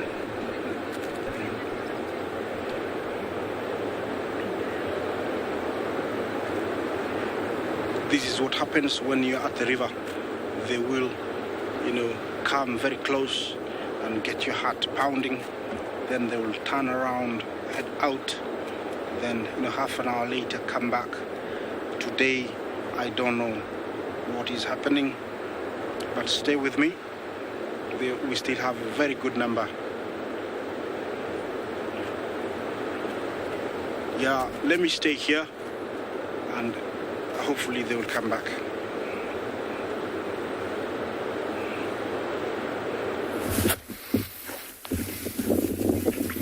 Exotic, how special it is indeed. The energy of those crossings can really be something else. Well, everyone, we've got one of the most majestic trees on the property, this wonderful jackalberry tree. And what's amazing, because I said it to Theo 2 days ago, it was devoid of leaves. It dropped all its leaves, almost all the leaves, and the fruits were everywhere. It is littered with fruit, and now suddenly, 2 days later, there are leaves everywhere pushing through. I find it amazing. This jackalberry tree drops all of its leaves within a day, and then within 2 days, after 3 days, it's completely recovered. But all the fruit, Diospirus mespiliformes, the jackalberry, wonderful fruits, pears of the gods. You can distill the fruits and make a wonderful little brandy. They actually taste sort of pearish, the flavour of the fruits when you get a ripe one, if you can find a ripe one. The birds go crazy. And not that the moon is there, but is that the moon or is that a cloud? That is a cloud. Okay, but the fruits, I thought you're being very artistic there. The fruits have been seen, Jackal eating them, of course. So probably the first person came across like, oh, we'll call that a jackalberry. And the name is stuck. Everything will eat these fruits. All the animals we find, many of the fruit-eating birds, mammals, as well as us.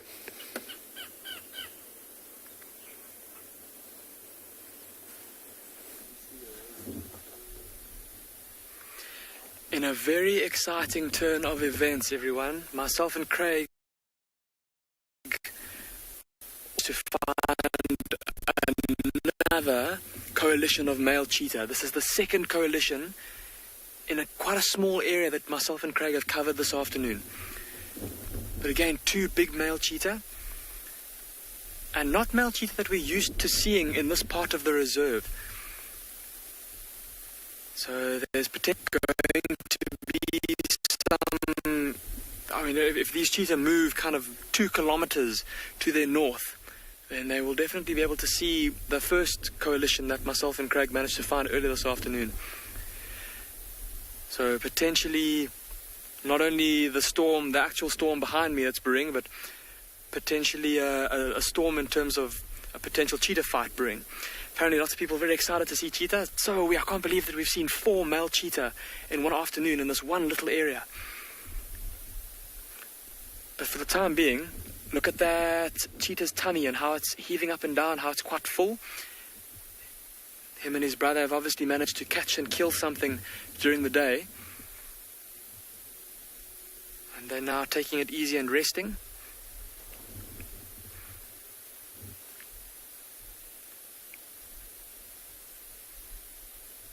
Just see his head poking up out of the grass there, and then of course that long body of his. Have a look at his brother, who's not lying too far away. Some of you may recognize these two.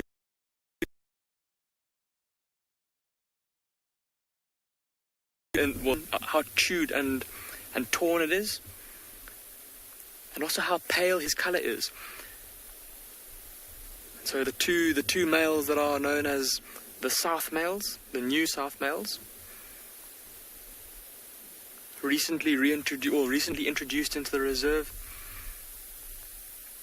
And it may be that because they're new to this area, that they're busy expanding, they're busy exploring, walking around to see where other cheetah territories are, smelling as they go, and scent marking as they go, and testing the boundaries, testing the other male cheetah in the area to see if they're up to the challenge of competing with them, and where can they gain more territory. That male grooming himself on the right there. Radio collar on the left-hand side of his neck. As I said, new male cheetah recently introduced into the reserve. And so just to keep track of their movements, our researchers have attached the collar onto him just to see where they go and which areas they explore.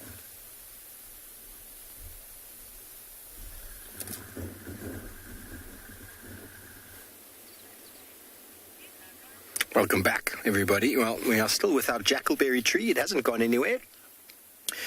But Theo was indeed being very artistic before everyone. Well, I just couldn't see it. There you go. There is the moon. Can we get a howl from all of you? Arr! There's something in the water. I'm only joking. It is a wonderful afternoon. There we go. Kirsty's howled. Give us all a howl, everybody. Make your friends and family look at you strangely.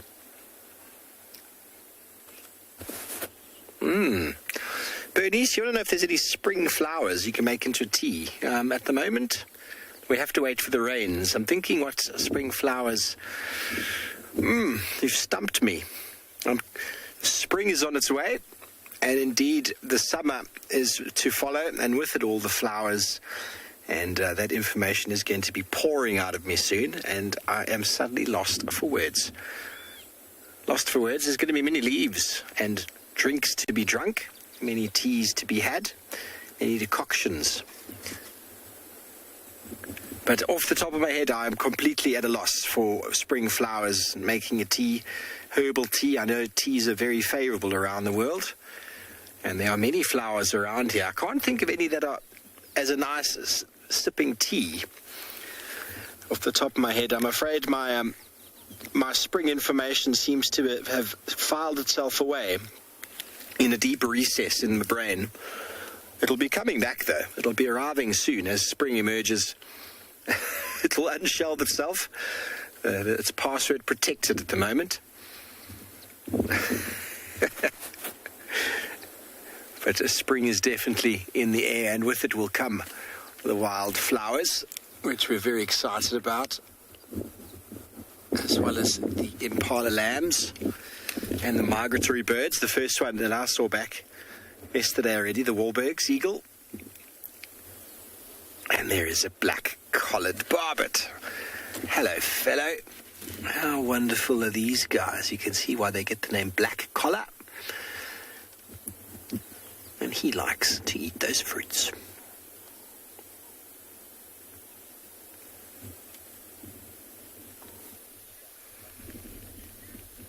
Have a look at that beautiful scene. The sun is starting to make its way down towards the horizon, and there's those dramatic clouds all around it. A big thunderstorm that's rolling in. There's thunder rumbling to the south of us. And then these two beautiful big male cheetah. Look how the one brother's not getting up, going to his brother. See if they maybe rub heads, maybe lie down close together.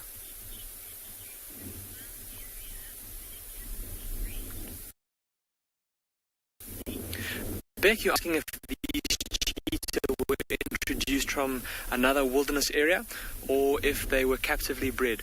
Beck, currently there's very few ventures that have been successful where they've tried to introduce captive bred cheetah into a wilderness area where there are other large predators. It normally doesn't work just because cheetah are so vulnerable to attack by bigger predators like lions and leopards, hyenas. So Beck, these cheetah did come from another game reserve, one not very far away from us. And they are, because here in South Africa, cheetah are very closely monitored in terms of their genetics. And so cheetah on private land, whenever they are moved from reserve to reserve, careful note is made of their genetics. And the aim is to keep them or keep the populations of cheetah as genetically biodiverse as possible, in order to have successful, to as best as possible conserve them. And so very careful note is kept of their genetics. These are cheetah that their bloodline is a bloodline we don't have on our reserve. But while we sit here, let's quickly go and have a look at what's going on in the Mara.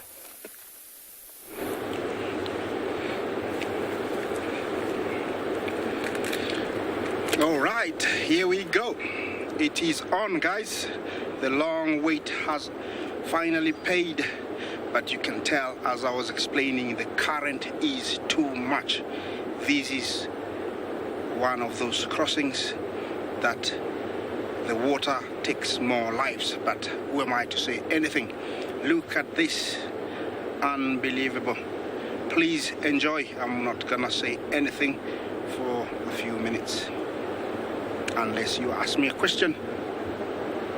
Yeah, remember, talk to me. #WildEarth. This is live from the Masai Mara.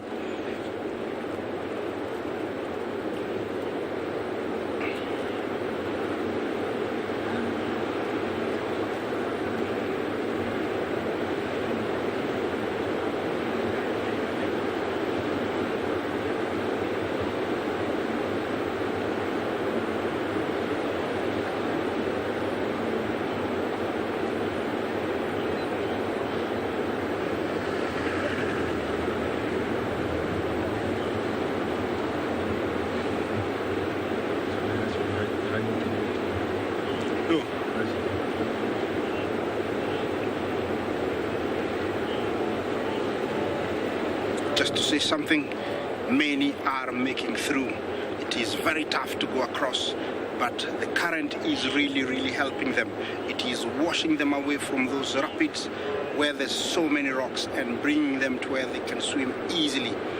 Yes, not very many of them are going, in. You can tell they're starting to come further down from where they were going in, and I think it is a better move. Beautiful, beautiful. Thank you for waiting. It has paid off.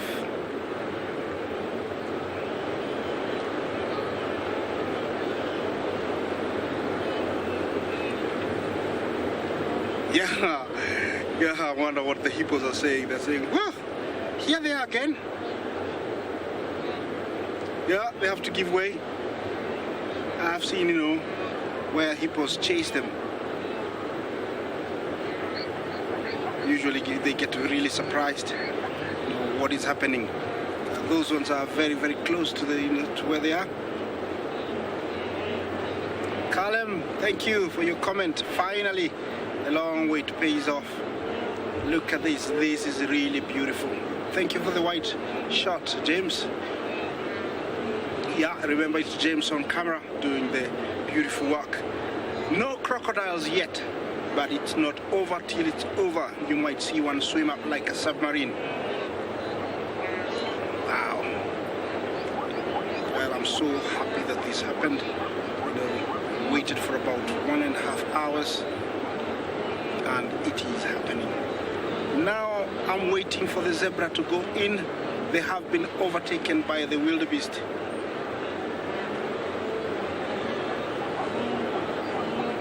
Heidi, you say they must be exhausted after the crossing? Definitely they will. Can you imagine the panic, the fear, and also the strength used to get really tired. So definitely they will be very tired. Looks like we might have our first zebra go in soon. Beautiful. Remember, this is not the like the original crossing where they were going to cross. They have come down quite far. They started out a long ways up. We're gonna go shot again. Please enjoy.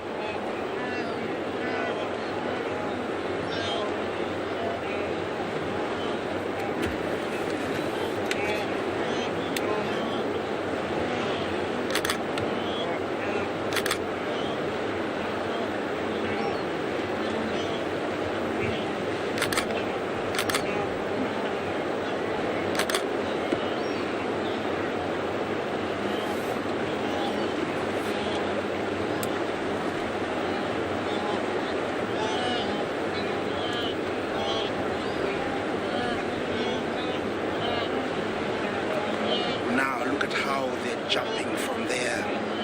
Yeah, we have our first few zebra. It is not an easy crossing today, guys. The water is very strong and it is very deep here. Look at how they're struggling. Amazing. Whoa! This is unbelievable. But the good thing is they are making it through. They are almost to where I am now. They've been washed downstream. They're almost coming out where I am. I'm happy that there's no path, because sooner or later they're gonna start running towards where I am. Look at this. Beautiful. There are others that are very confused. They are swimming backwards.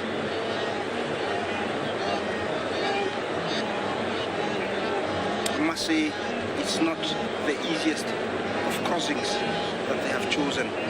Also, the day is not very good because the river is very strong. Look at where they're now going.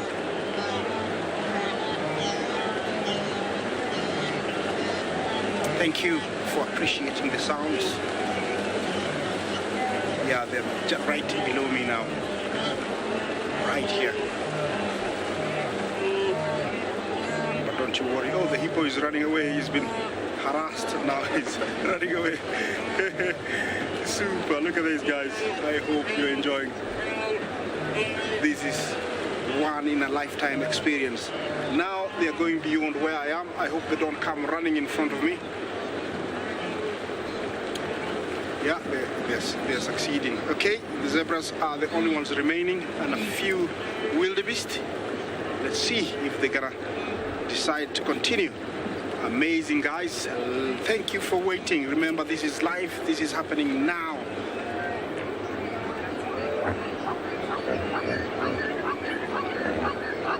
Any girl, you ask if they'll cross after dark. I think I won't lie to you, but I've never seen them cross at night because we are not allowed to be here at night, and I would doubt it because the sight is not as good at night. Maybe on full moonlight nights, but it has never been documented. They only cross during daylight. Okay, back to the crossing, and here we have the first few zebra. It's amazing that they have decided that we're not being left behind. Okay, come on, zebras. We've been waiting for this. It is not easy. You can tell they're really struggling. The current is very strong. This is amazing, guys. I hope you're enjoying this. And you deserve it. You waited for this with me. I'm really, really happy. Super.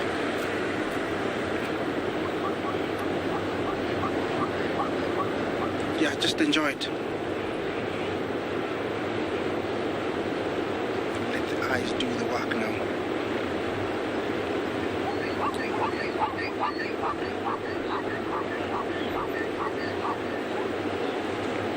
Hey, don't fight in the water. Get out and fight. I think there's a steep bank there. They're struggling. Yeah, they hit it and they can. It's quite steep.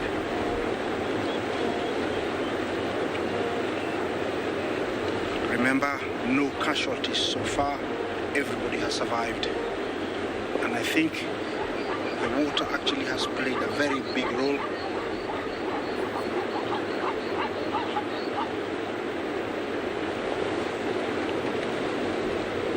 Sky, you ask that you're amazed that you haven't seen any lions at the crossing. That's true. I haven't seen any this year in these crossings. But you never know. Maybe we might just see in the coming days. Yeah, very true. No lions in any of the crossings. It could have made it much more exciting. But this is exciting already. Yeah, Sky, you ask, which pride is in this territory. This is the Mugoro Pride. Mugoro Pride are the owners of this territory. But they are quite farther, upstream. I saw them this morning. They're about 2 kilometers far, from here. Nobody has noticed that this crossing is being used, but in the coming days we might have hyenas, more crocodiles, and even lions. Look, guys, right now they're actually struggling to swim upstream a little bit so that they can come out in the correct spot. They can land in the correct spot. Beautiful. Yeah, this is amazing, guys. To see them crossing for this long is just epic.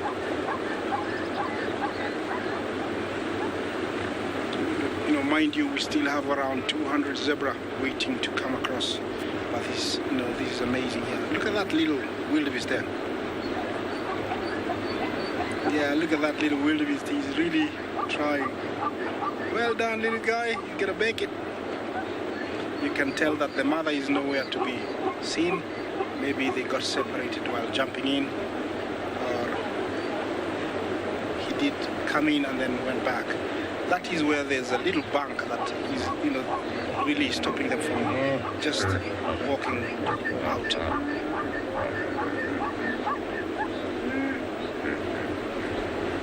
Beautiful. Yeah, we still have another about 200 across. We have only like 3 left in the one zebra and 3 wildebeest in the water now, and everybody else is back there. Okay, they're coming.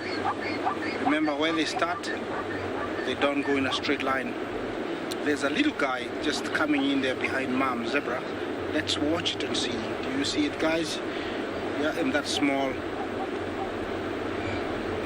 group there that just jumped in.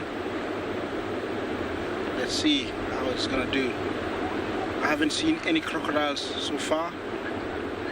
Maybe they're too full, or they were caught unaware. Where's the little guy? The zebra. There it is. Yeah, he's struggling. There he is. He's doing well. Actually, he's a very good swimmer. Yeah, to the left. Yes, to the left slightly, James. Watch the little guy. I think he's gonna make it. He's somewhere there. He's doing well. There he is. He's doing really well. Yeah, he's just about to come out. There we go. He made it. Well done, little guy. Yeah, that spot is very difficult to come out very, quickly. Yeah, there's another one. Yeah, look at this small one. Yeah, I think this is the right one actually we were watching. Yeah, that's a very difficult, spot to land. I think there's a steep bank and drop. So when they hit it, it catches them by surprise. Beautiful. More and more coming. Yeah, not a very good spot to land. One of them should come back and put a red flag there. Look at this, he's a stallion who has misplaced all the mares, and he's very worried. Listen to the sounds.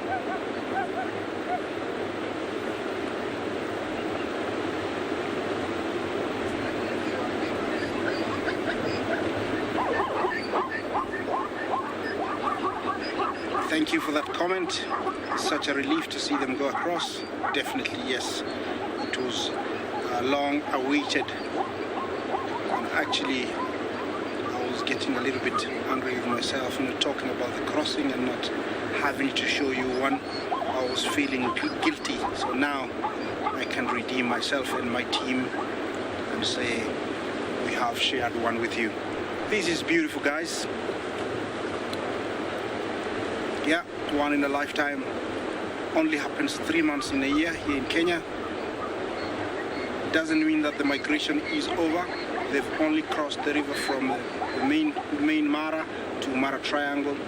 And if they want to go straight to Tanzania, Serengeti, they'll have to cross the same river further down. But it might happen again that they'll turn back in a few days and go across the other side. We've been having pockets of rain here and there, and that usually really attracts them, sometimes to go back.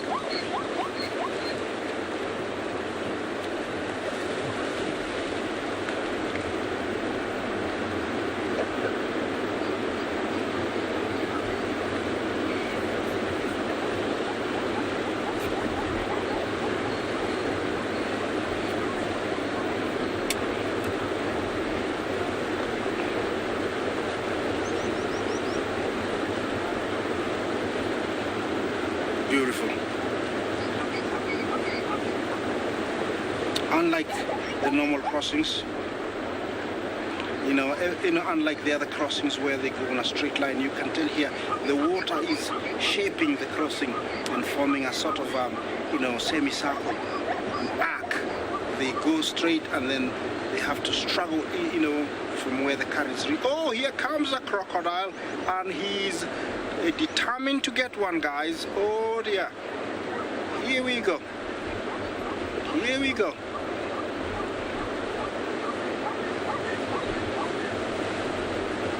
Come on, zebra.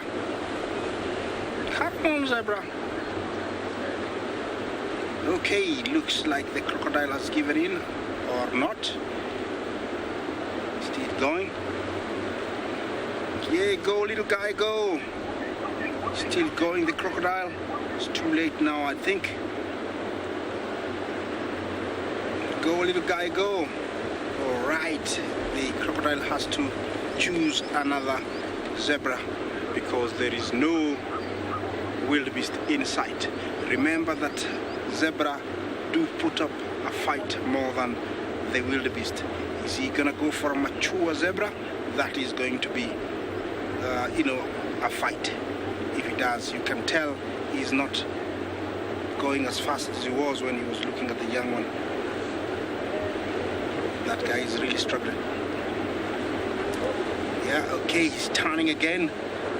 Really, he's serious, you know. Okay, here we go. Is it gonna happen? Nah. Well done, zebra. You know, he said, not me. Take that. Okay, it's not over. Do we have some more coming? Yeah, we still have a handful. Zebra across, and also a few wildebeest have come in from out of the blue. And more zebra have come in. Let's see if they're gonna jump in. I think the crocodile overslept. He was caught napping, and now he might end up not having a meal. Let's wait and see. Those are the last few. I don't know if they're going to come or not. Let's see. Remember, that's almost where they started crossing, but slowly the crossing changed to, you know, its position, its entry to its exit.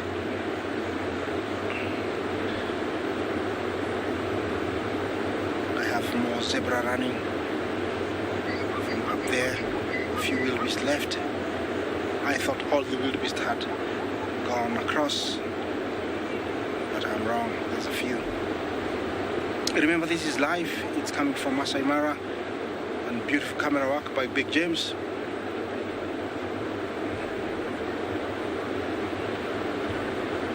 Okay, are we gonna come? I don't know if they're going off to the left there. Okay, here we go. Is it gonna be another one? Now the pressure is really on because they can hear or see the others across this side. So yeah, you know, there's lots of pressure for them to cross. I'm glad you're happy that the zebra told off the crocodile, you know, said, not me, not today, and never. That was actually good to see, you know, zebras really put up a fight. I have seen them biting a crocodile that was holding on to another. Yes, hopefully these guys jump in and we'll cheer for the little guy. Always cheer for the little guys. Okay, is it over? Do you think it's over?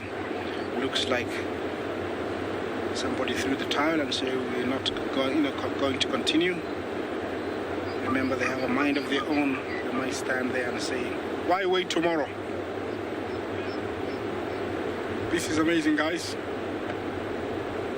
I hope, you know, you had fun like, you know, I did, but it's not over until, you know, they're gone over the horizon.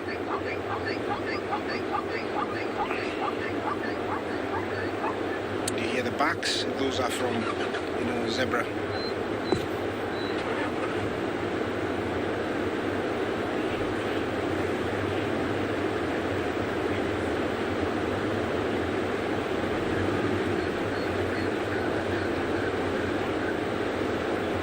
Yeah, looks like they have decided that they'll try tomorrow.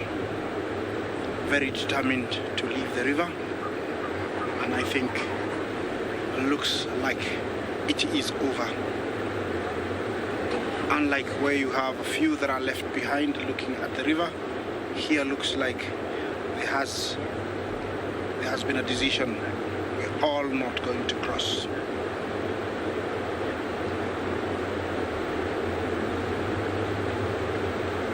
They're all leaving.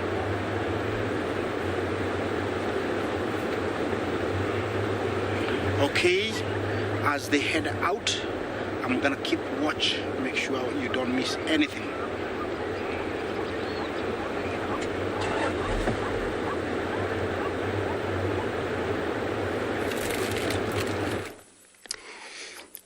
Beautiful, what a way of a start here at Djuma Private Game Reserve in Sabi Sands. Such a beautiful antelope, which is just behind a tree, male waterbuck. we just find him trying to move away from us. We only could see the white circle in the back, but only doing its business. Hi everyone, my name is Andrew, and behind the camera that's a BK. So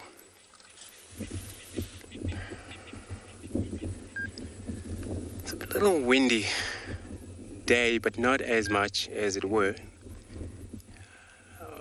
this morning. But for such an antelope to find itself away from, see how he's staring around there, just to try to see, could be the leaves that disturbed by the wind, but that makes him to check what could be around. So for a safety and a point of view, it's so important for such an antelope, for animals, individual, that they either alone or not in a group. So they seems to be all taking care of themselves for safety. And we'll see just a white circle in the back. So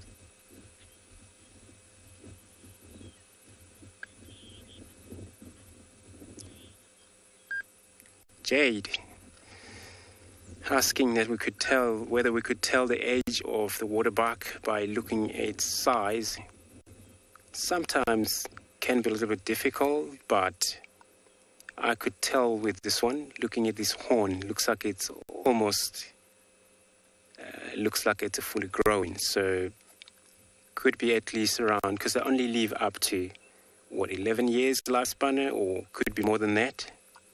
But, easily we could put this one, maybe around 6.5, 7 years old, somewhere there.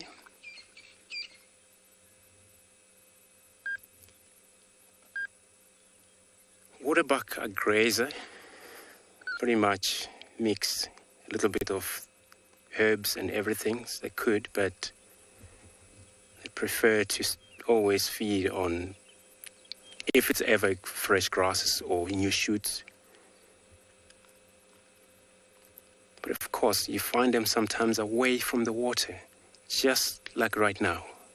If I were to estimate the distance of where the water hole is now, it's probably from there where you're just facing, where Belusuk Dam it's called.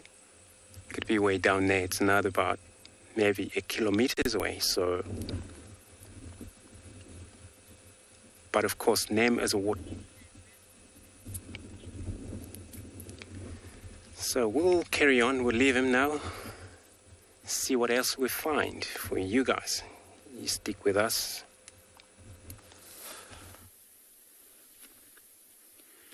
So we also went on a little search for any signs of the female with the 2 young cubs. And we went to go see if we can find leopard, but we had no luck due to the wind that's blowing this afternoon. It's quite a steady wind blowing. So we've decided to make our way back towards this lion pride, where there's a lot of yawning, a lot of jaw stretching, and not much else happening at this point. The weather is slightly humid, and I have noticed in the past that sometimes it gives them quite a bit of energy. So we're starting to see the younger ones getting more active. There's also a lot of flies in this area, so you can see the ears are twitching the whole time, the tails are flicking. It's amazing though that you would hardly be able to see them if it wasn't for those quick movements.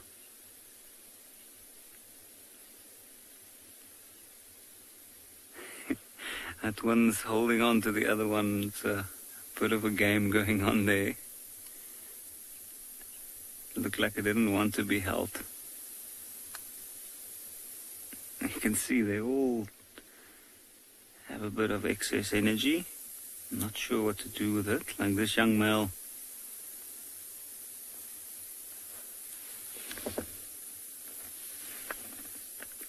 And I often find that, like this one's doing now, when they don't know what to do with themselves, they'll chew a lot of sticks or anything nearby.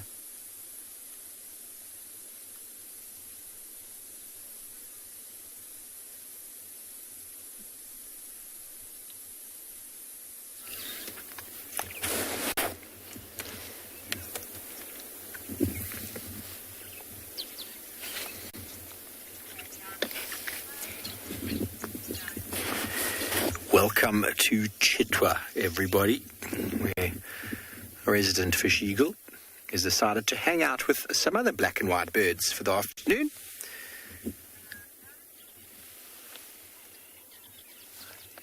Don't know if you're getting my comms. Are you getting me there, Theo? Sorry, Kirst, I was talking there before. Hello, everyone. You are on Chitwa, where we've got our wonderful fish eagle. Decided to hang out with a couple of black and white birds as well. Okay, there's just a bit of a delay. So this fish eagle was being bombed a moment ago by those little blacksmith lapwings. It's not uncommon to find the fish eagles out by the water. They obviously go and drink. They also sometimes like to put their feet in the water. It's a very nice way of cooling down. Ooh, and a nice way to bath as well. Then we've got 3 birds in shot there. Fish eagle, blacksmith lapwing, ooh, a 3-banner plover, and a Cape turtle dove. Couldn't be left out of the mix. It's like, what, 3 birds? Let's make it a party. 4 birds now. It's actually quite nice to see the size difference whenever you are comparing birds in identification. Always look for the size. Is it smaller or the size of a sparrow? Is it smaller or the size of a dove? Is it smaller or the same size as a guinea fowl? And then you can go on to the raptors. So you can see the difference in sizes here. It's quite pronounced. That's very helpful when looking in a bird book for a size comparison. You can't go and say, I saw a black and white bird, everybody. Okay, how big was it? That was kind of medium. It's helpful if you have a general idea of the size. Starlings is a good size comparison. Doves or pigeons. And there you can see the contrasting size. Oh, and a starling can't help himself. Wonderful birding this afternoon at Chitwa.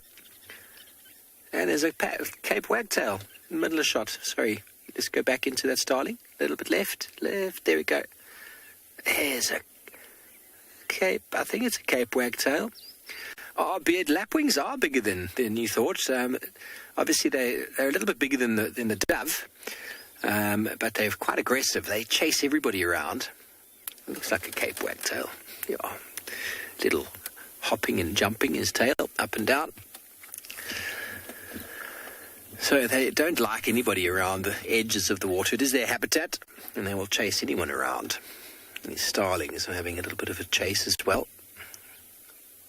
Definitely. Oh! There was a peck at the feet or what? It's all happening.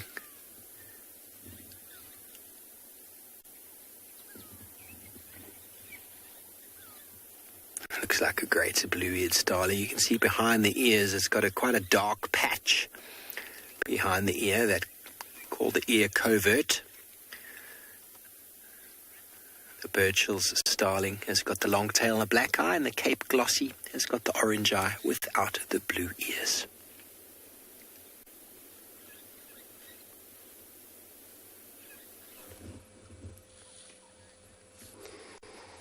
Great, what a beautiful, from fish eagle to now an elephant. Looks like could be more elephants, just looks like a small herd here. This young one close to the road. So welcome everyone back to Djuma.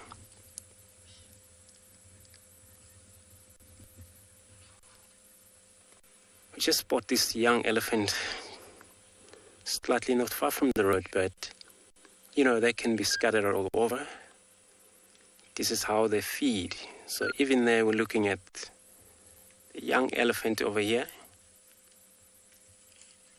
Could be more around it, young elephant. So is not separate or lost. We could hear some of them further away into that drainage line system, so it might pop out sometimes while we were around.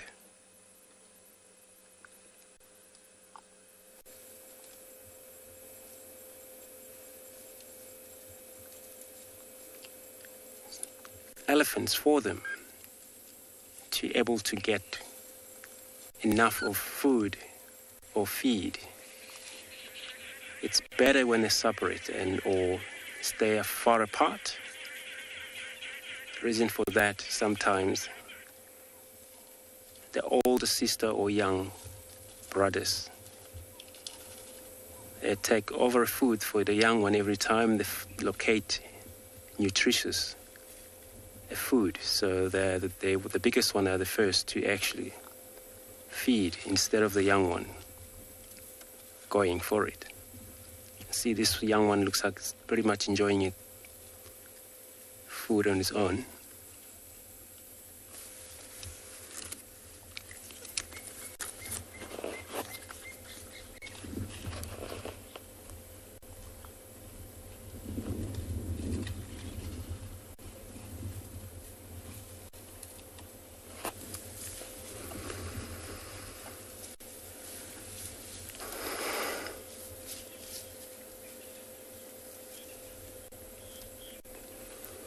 Sage, you want to know how old an elephant can get. So, elephant lifespan is about 55, sometimes 60 years, roughly. That's pretty much older they can get. Sometimes they can lose their life, especially bulls, or any disease that take place on this animal. So, but otherwise, they, for now, the longest living animals, biggest body weight animal living. So, bulls, they have a lot of challenge fighting between the other bull. It's always the dominant change that costs their life sometimes down. But the females, since they group up, take care of one another and take care of their young one, making sure that these young ones that they're not able to reach as much distance they need a day. So is their mother always making sure that everyone is in a place, everyone is safe. If it's not safe, you'll see if you're around that herd, they'll rise their heads and they'll growl and they'll get around, rise their tail up and the heads up. So it's kind of a safety. Maybe it was something around they were not sure about. Remember, they are the animals that they don't always associate with males. And they always be on their own, if males are around for, it's a good present, but they don't need it. So just gonna probably stick around here for a while, see if the whole herd come out, since it's the only one that's mobile now.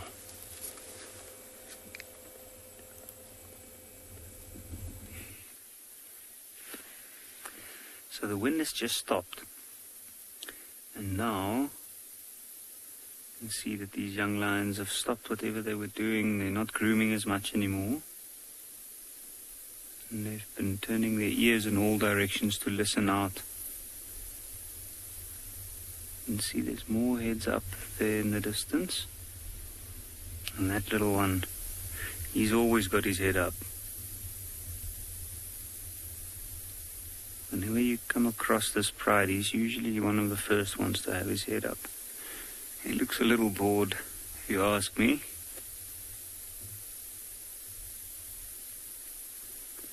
It's always interesting to look at their body language. Like, it is,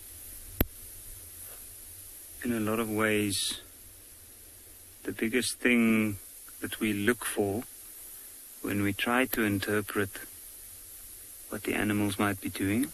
But I do think, like in this case, they're literally just waiting for something to happen.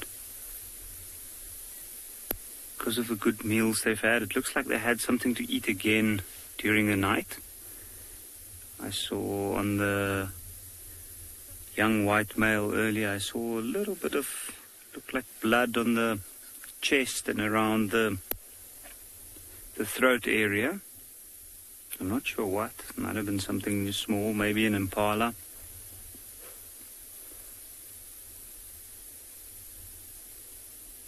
Sometimes when you follow the tracks of these animals to try and find them again after their night's movements, sometimes come across spots where they had something small to eat, but you're never sure exactly what. I'm also not sure which one ate and which one had a look.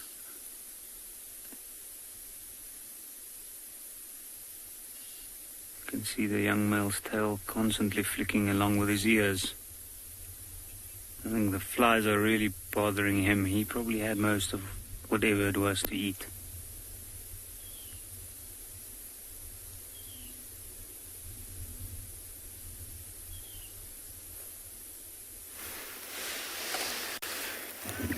Hello everybody, welcome back to Chitwa. It's that time of day.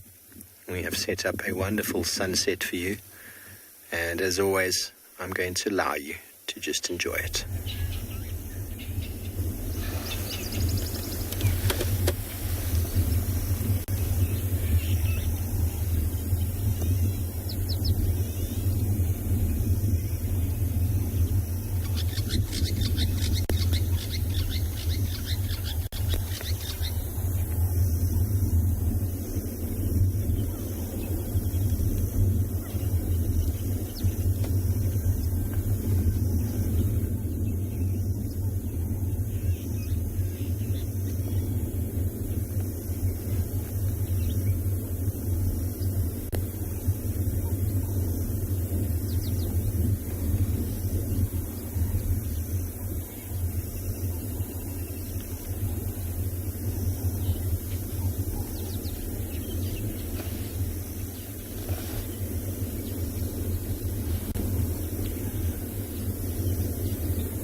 Welcome back. Beautiful.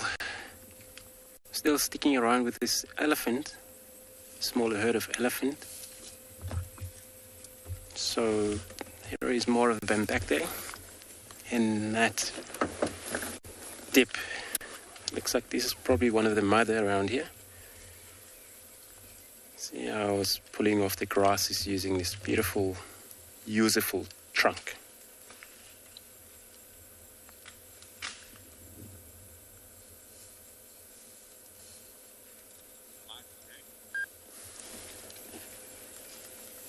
See how she's coming out of the bush there?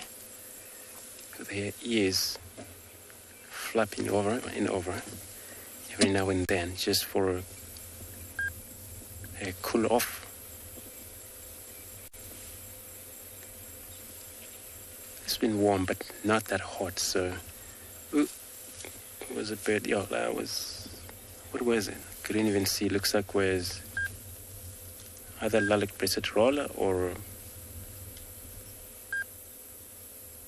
I think of it. So they're one of these birds associating with a big animal like that, but they just sit on the branches waiting for any movement of an insect that may disturb by the animals, and they fly and catch it up. That's what was probably happening in there. We're probably going to do the same again, I think.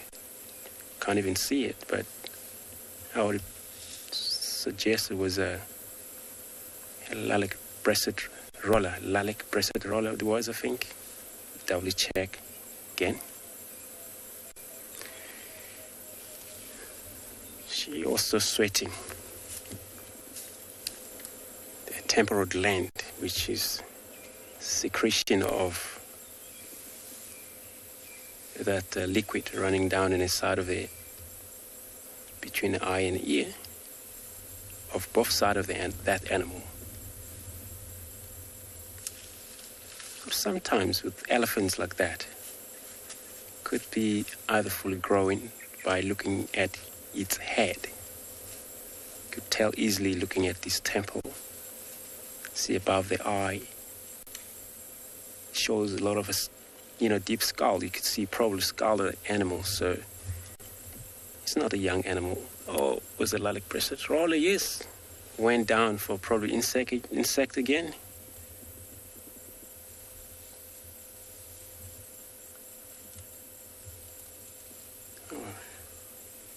Beautiful bird. Elephants, they spend a lot of time rather than sleeping. So a lot of the time moving, feeding, finding water, especially herds like this. It's got to be matriarch, which is the leader of a herd. So looks like now, it also looks like what the drong or black bird that flew down.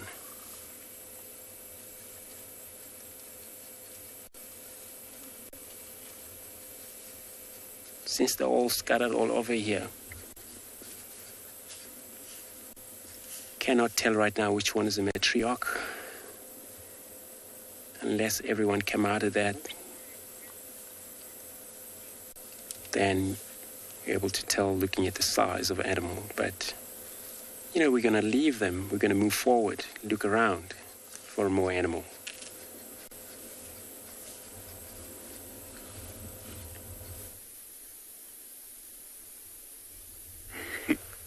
How is that for a view of a foot? You can see on the bottom right of on the screen, we can see one mammary gland. And clearly, one can probably tell very easily that this animal is quite relaxed and not too bothered. And that's pretty much the best of what you can see. It's amazing. If those ears weren't flicking and laying with their backs towards us, they're very, very tricky to spot. So that one's laying on its back, or on her back. And I think it might be because it's a little bit more comfortable. Also, the slight breeze picked up again. The moment the wind stopped, you could feel the pressing heat,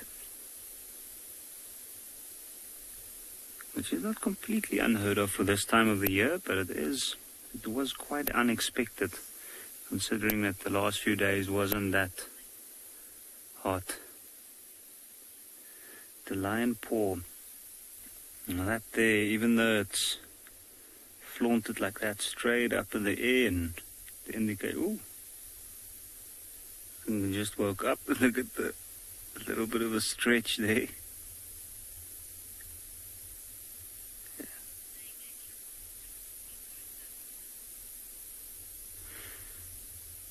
The cats and dogs often sleep like this. It's got a lot to do with their comfortability. Also, she's laying on soft grass here. I think it's also to have a little bit of airflow through. There's less fur on the belly of this animal, and often with a cool breeze coming through, it cools them down. You can see the flies are really bothering her now. She's using that tail tuft to try and get up on the rump area. She even lifted up her leg to get there.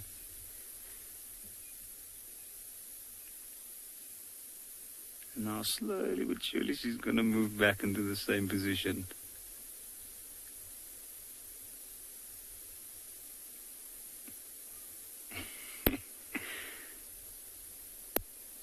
You can actually see some of the flies flying around there.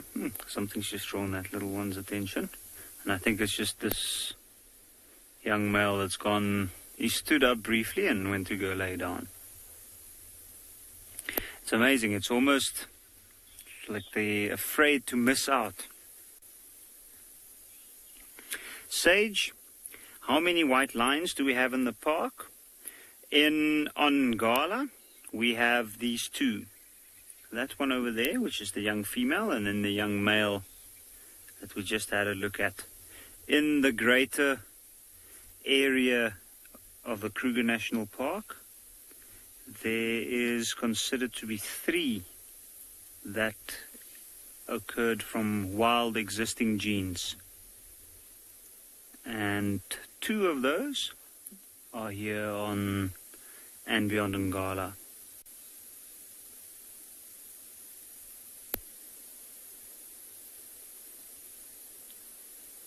They have grown quite a bit. This little one over here, you can see there at the back of his neck is the longer tuft of hair coming. Now that's the start of his mane. He's approaching 2 years of age. He's already got longer hair on the head, on the back of his neck, on his chest. I think he might be quite a large specimen once he grows up. He's very strong. Just look at all those flies on him. That's amazing. You can see the skin twitching every time they go sit down. And I can actually see a little bit of red color coming down the neck behind his left ear and on the shoulder. Now I think that might be from whatever they ate last night.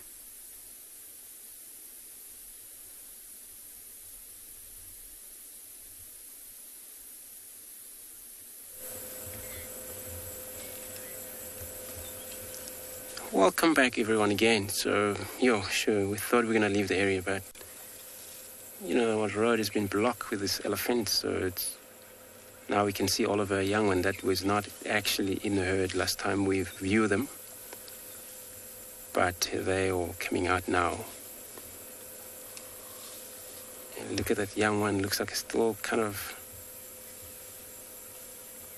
hairy a little bit, but it's all disappearing if you're able to. Indeed, it's so cute, especially young elephants. When they are together, they do something great. They play around, push each other, roll in the ground. They still actually have a lot of energy. Young animal like that can do whatever they want, push each other, dust bath, steal food from their mother's trunk. They're just gorgeous.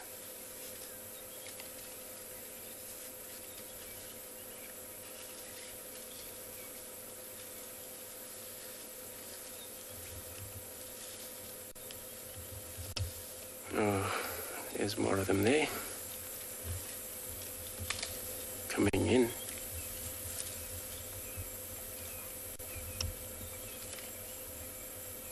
So at night,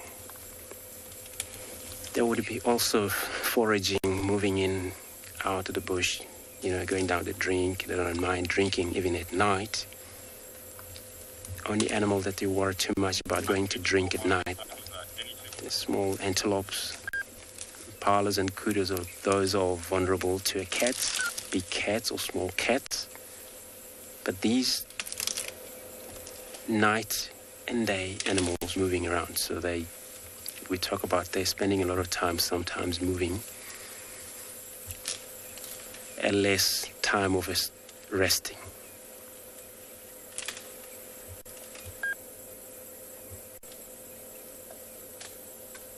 For these big bull elephants, sometimes a way of carrying on with their day without resting, as they feed, they switch legs. 3 of them stand, 1 rest up, switch them again, so they can sometimes, when in a shed, take a nap or sleep for about 45 minutes or an hour sometimes, and they carry on again feeding. So remember, they're such a big animal.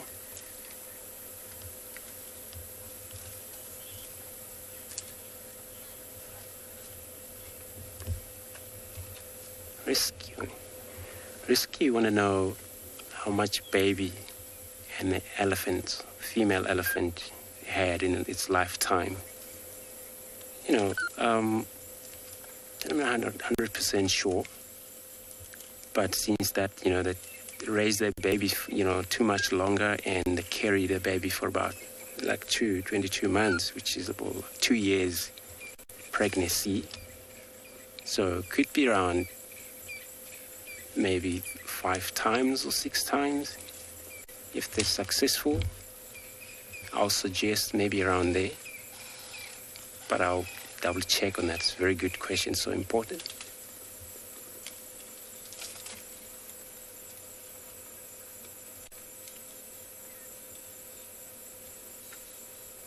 Remember, they only live up to about 60, 55 lifespan. When they're successful, nothing wrong with them, they can reach that far.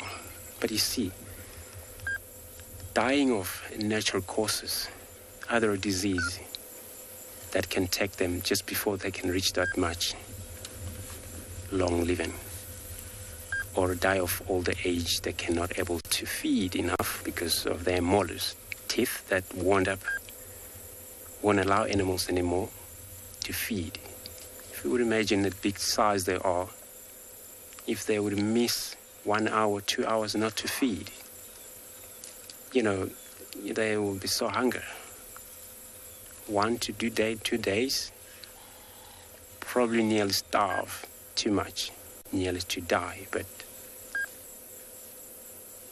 can survive drinking water as much as they can. But unfortunately, if they cannot find food because of their tooth that won't allow them to eat, then that's the problem.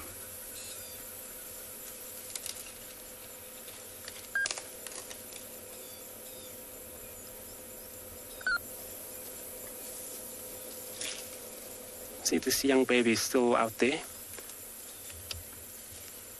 in the open.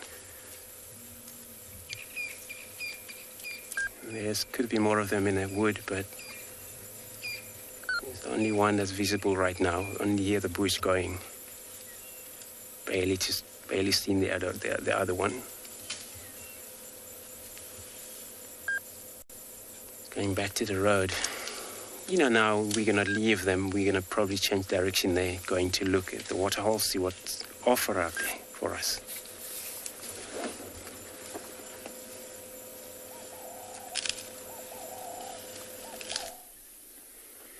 And over here, it looks like there's a trend starting to develop. You can see now this one is also on his back with his legs open.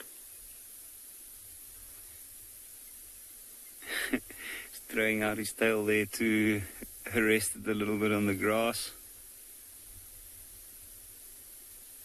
And I've often found, like, when it's very, very hot like it was today, the animals struggle to have a good rest, and you see them often flicking their ears, rolling around. And it's also when the flies bother them the most. So then usually the last hour or so before it starts getting dark and it cools down properly, like it is at the moment, looks like might even be a storm moving in. Then you often find that they all lay down and they rest. I was hoping that we might get to see them move a little bit more. At one point it looked like there was a bit of energy going, but I think at the moment they seem like they are flat down.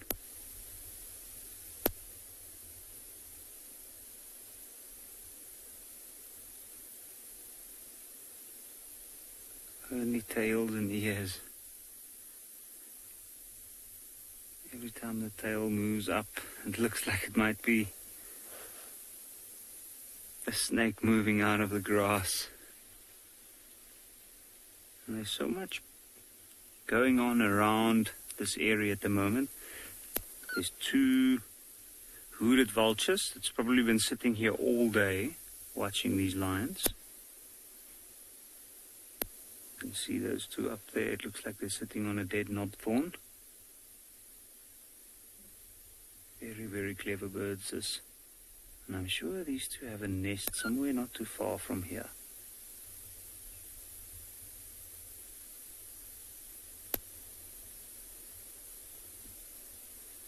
They're probably waiting. I'm sure they might, now that it's getting dark, they might move back to their nesting site to go and roost.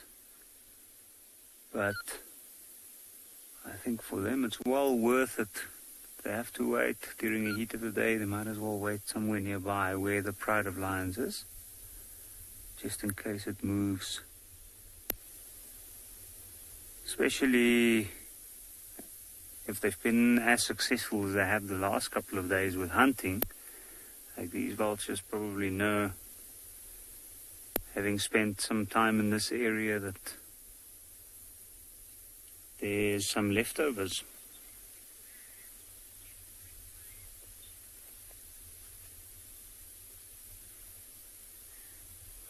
Rad, do white lions have a shorter life expectancy than normal lions? Well, there is a lot of confusion about this, I think. Personally, I think it remains to be seen. I think young lions in general have a very short life expectancy and a very high mortality rate. Or a very low mortality rate, sorry. And I don't think that it's really that they do have a shorter life expectancy because they are white. I think it just happens so that with the rate that lion cubs die off, especially in their first year or first 2 years, the white ones being a recessive gene and therefore less animals, it just makes that we often find that some of them die. And I think out of these ones here, the 2 white ones are doing pretty well at the moment. This guy is at the moment the largest one out of this younger bunch. He's got another brother, and he's certainly grown a lot quicker than he has.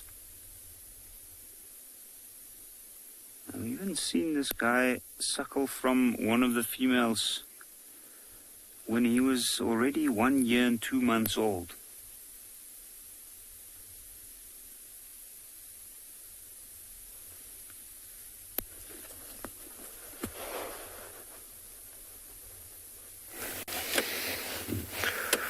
Thanks, Giraffe. Welcome back to Djuma this time, everybody.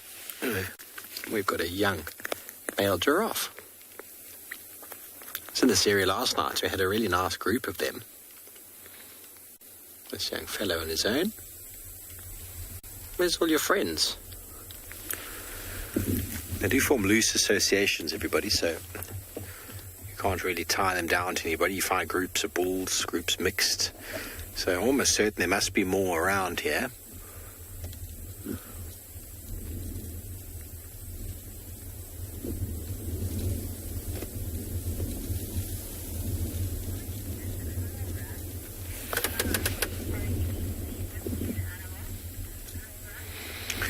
Laura, yes, I'm almost certain. I'm no sorry, we'll just move forward an inch. I'm no expert on diseases, and most of the diseases that are transferred by animals are either through saliva or through ticks. There are also intestinal parasites that get in through food. But flies, I can't think of any diseases that flies spread here to animals. Most of the flies that we know of are more flesh-eating or blood-sucking. Mobiles, I'm out from the also. So okay, switch off. Sorry about that. So when an animal does die, or gets killed, obviously, it doesn't take very long for flesh-eating flies to move in and lay their eggs and for the maggots to form. But with regards to diseases transferred via flies, I'm not certain. Obviously, we have the malaria mosquito, which transfers malaria to us, and there's a number of tick-borne diseases that are transferable. But many of the animals are quite well attuned to these diseases. Those that are not succumb to them. That's why wildlife, mixed with areas where there are domesticated cattle and the like, there's been big issues over the last 200 years, because a lot of the cattle, goats, cows, whatever it might be, that have been brought from Europe are not adapted over a very long time to the African diseases, and many of the animals that were brought in were absolutely decimated by wildlife diseases, and it's what led to a huge veterinary corridor and veterinary fence that sort of covers or keeps the eastern side of the Lowveld from the western side for the transfer of many of those diseases. And is this a corridor? So no fly is going to be prevented by a corridor, so it's more of a tick-borne as well as as an animal itself from saliva. So if there was diseases transferred by flies, then I think there'd be very, very big issues with regards to just a corridor, because the R40, which is a major road, sort of Tortutspread side, on the eastern side of that is the Kruger, and on the western side, you cannot take any wildlife without permits. It's a very, very, very, very, very stringent process. And if there were flies that could just transfer diseases across that, then that never would have worked. So, but I'm not sure. God, monkey, I've never seen a botfly here. You do get them in Africa, definitely in Kenya. Botflies are there. That's why people have to iron their clothes. Botflies, everybody, lay eggs on your wet clothes. There he is.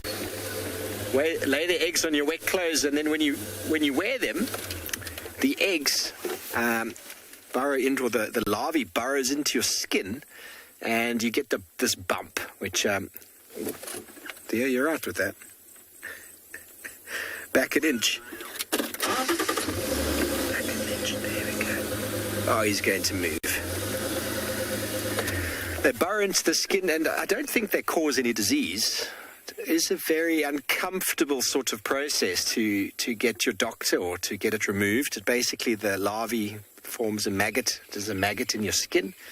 And I've seen the process of people popping them out. If you want to ruin your dinner, by all means, go and YouTube those videos. Not pleasant. I wouldn't go look at them if you are not into that sort of thing. But if you'd like to destroy yours and your family's dinner, by all means, go and Google botfly removal.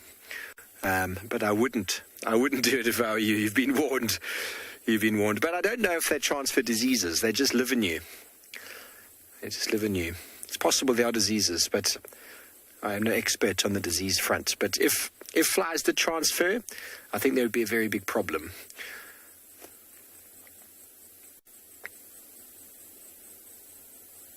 And off goes our giraffe. into the woodlands. Oh gosh. Thanks, Daniel. Daniel said he saw a video of a botfly being removed from a cat's eye. I don't know how that was done. Oh gosh, how did you... The cat must have been sedated. There's no way. Gosh, anyway, that conversation has definitely gone south, and we're going to be heading over towards the west.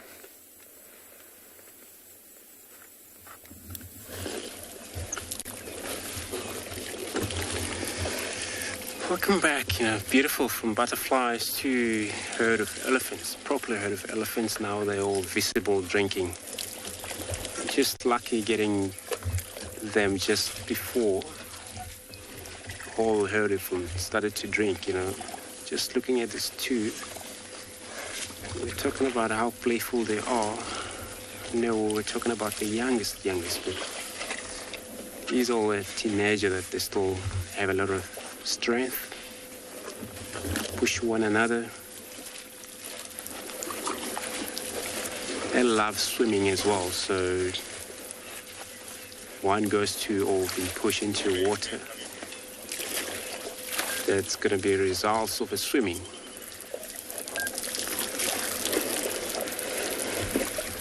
They don't mind wet. Makes them cool off themselves.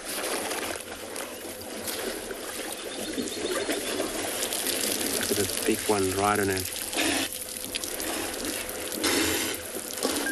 Right here.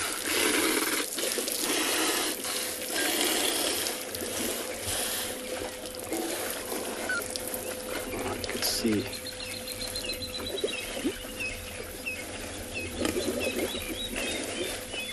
You can see the hairy beard.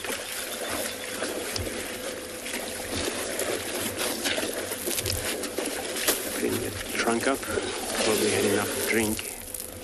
She will just look at us. This is one of the big female in this group.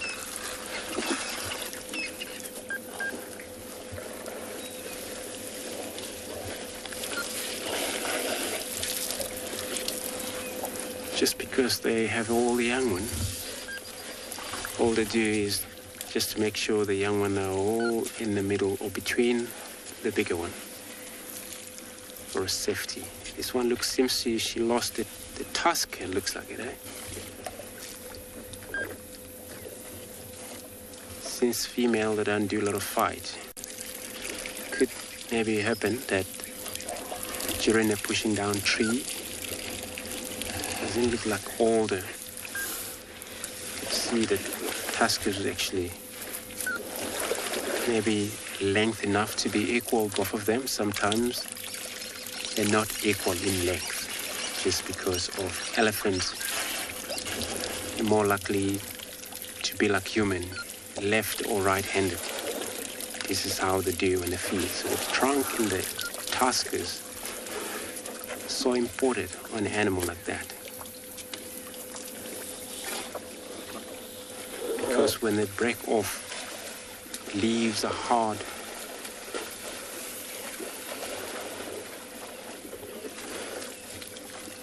Shade, when I know elephant would have an emotion. Yes. Certainly, yes, they do. Elephants' behavior, they're one of the animals that sometimes they have a better memory, sometimes more than human can. So they remember things that happened for the past maybe 3-4 years, and they're still remembering. If anything worse that disturbed them here, or one die, or what happened, or they get freaked out so badly, every time they come past in this area, they will be aware of kind of situation every now and then. Look at the head of this big female over here. You could see this temporina sweating. stuff, we're all going to be surrounded right now, not knowing which one we have to look at it, but so it's going to be staring. There's two here, they're having a good go, so it's just all over.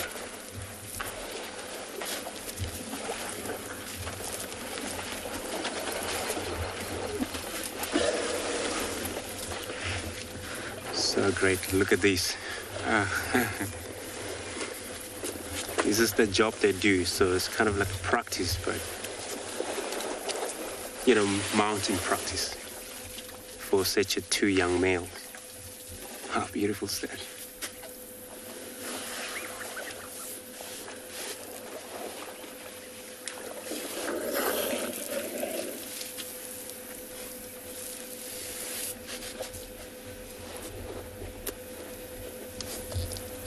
Can't have a good of one another, is two.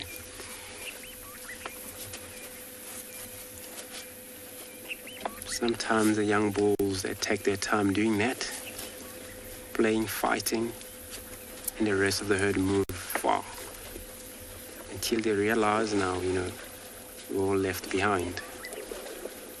They have such a great communication.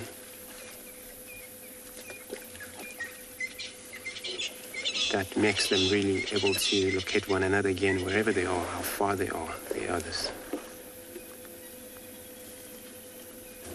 You know, we're just going to stick a little while here. See what happens.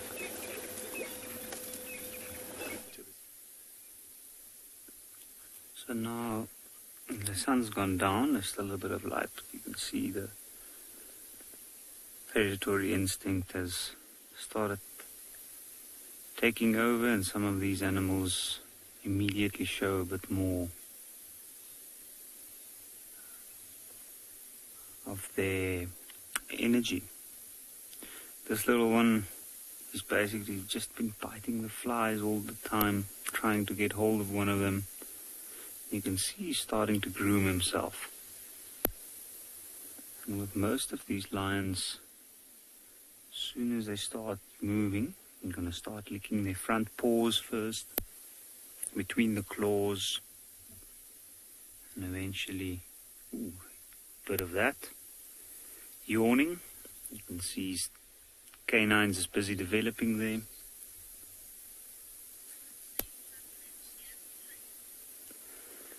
And I agree with everybody, it's definitely time for them to get up and hunt again. Because this one here, like him, his brothers and sisters, they're all growing lions, they need to eat a lot. And at this stage, it's almost, if they can, they'll hunt every day. And that's the youngest lioness. You can see she's starting to walk over to the larger lionesses. Bit of head rubbing, greeting. Basically saying good evening. Starting to groom each other. And then from here, I think we'll see them get up. And they'll probably move into the night to try and hunt. We've had a wonderful day. And there was a lot happening. Not so much with those lions, but I'd like all of our viewers from this afternoon, if they can, to join us in the morning, and we will see what we can find in the morning.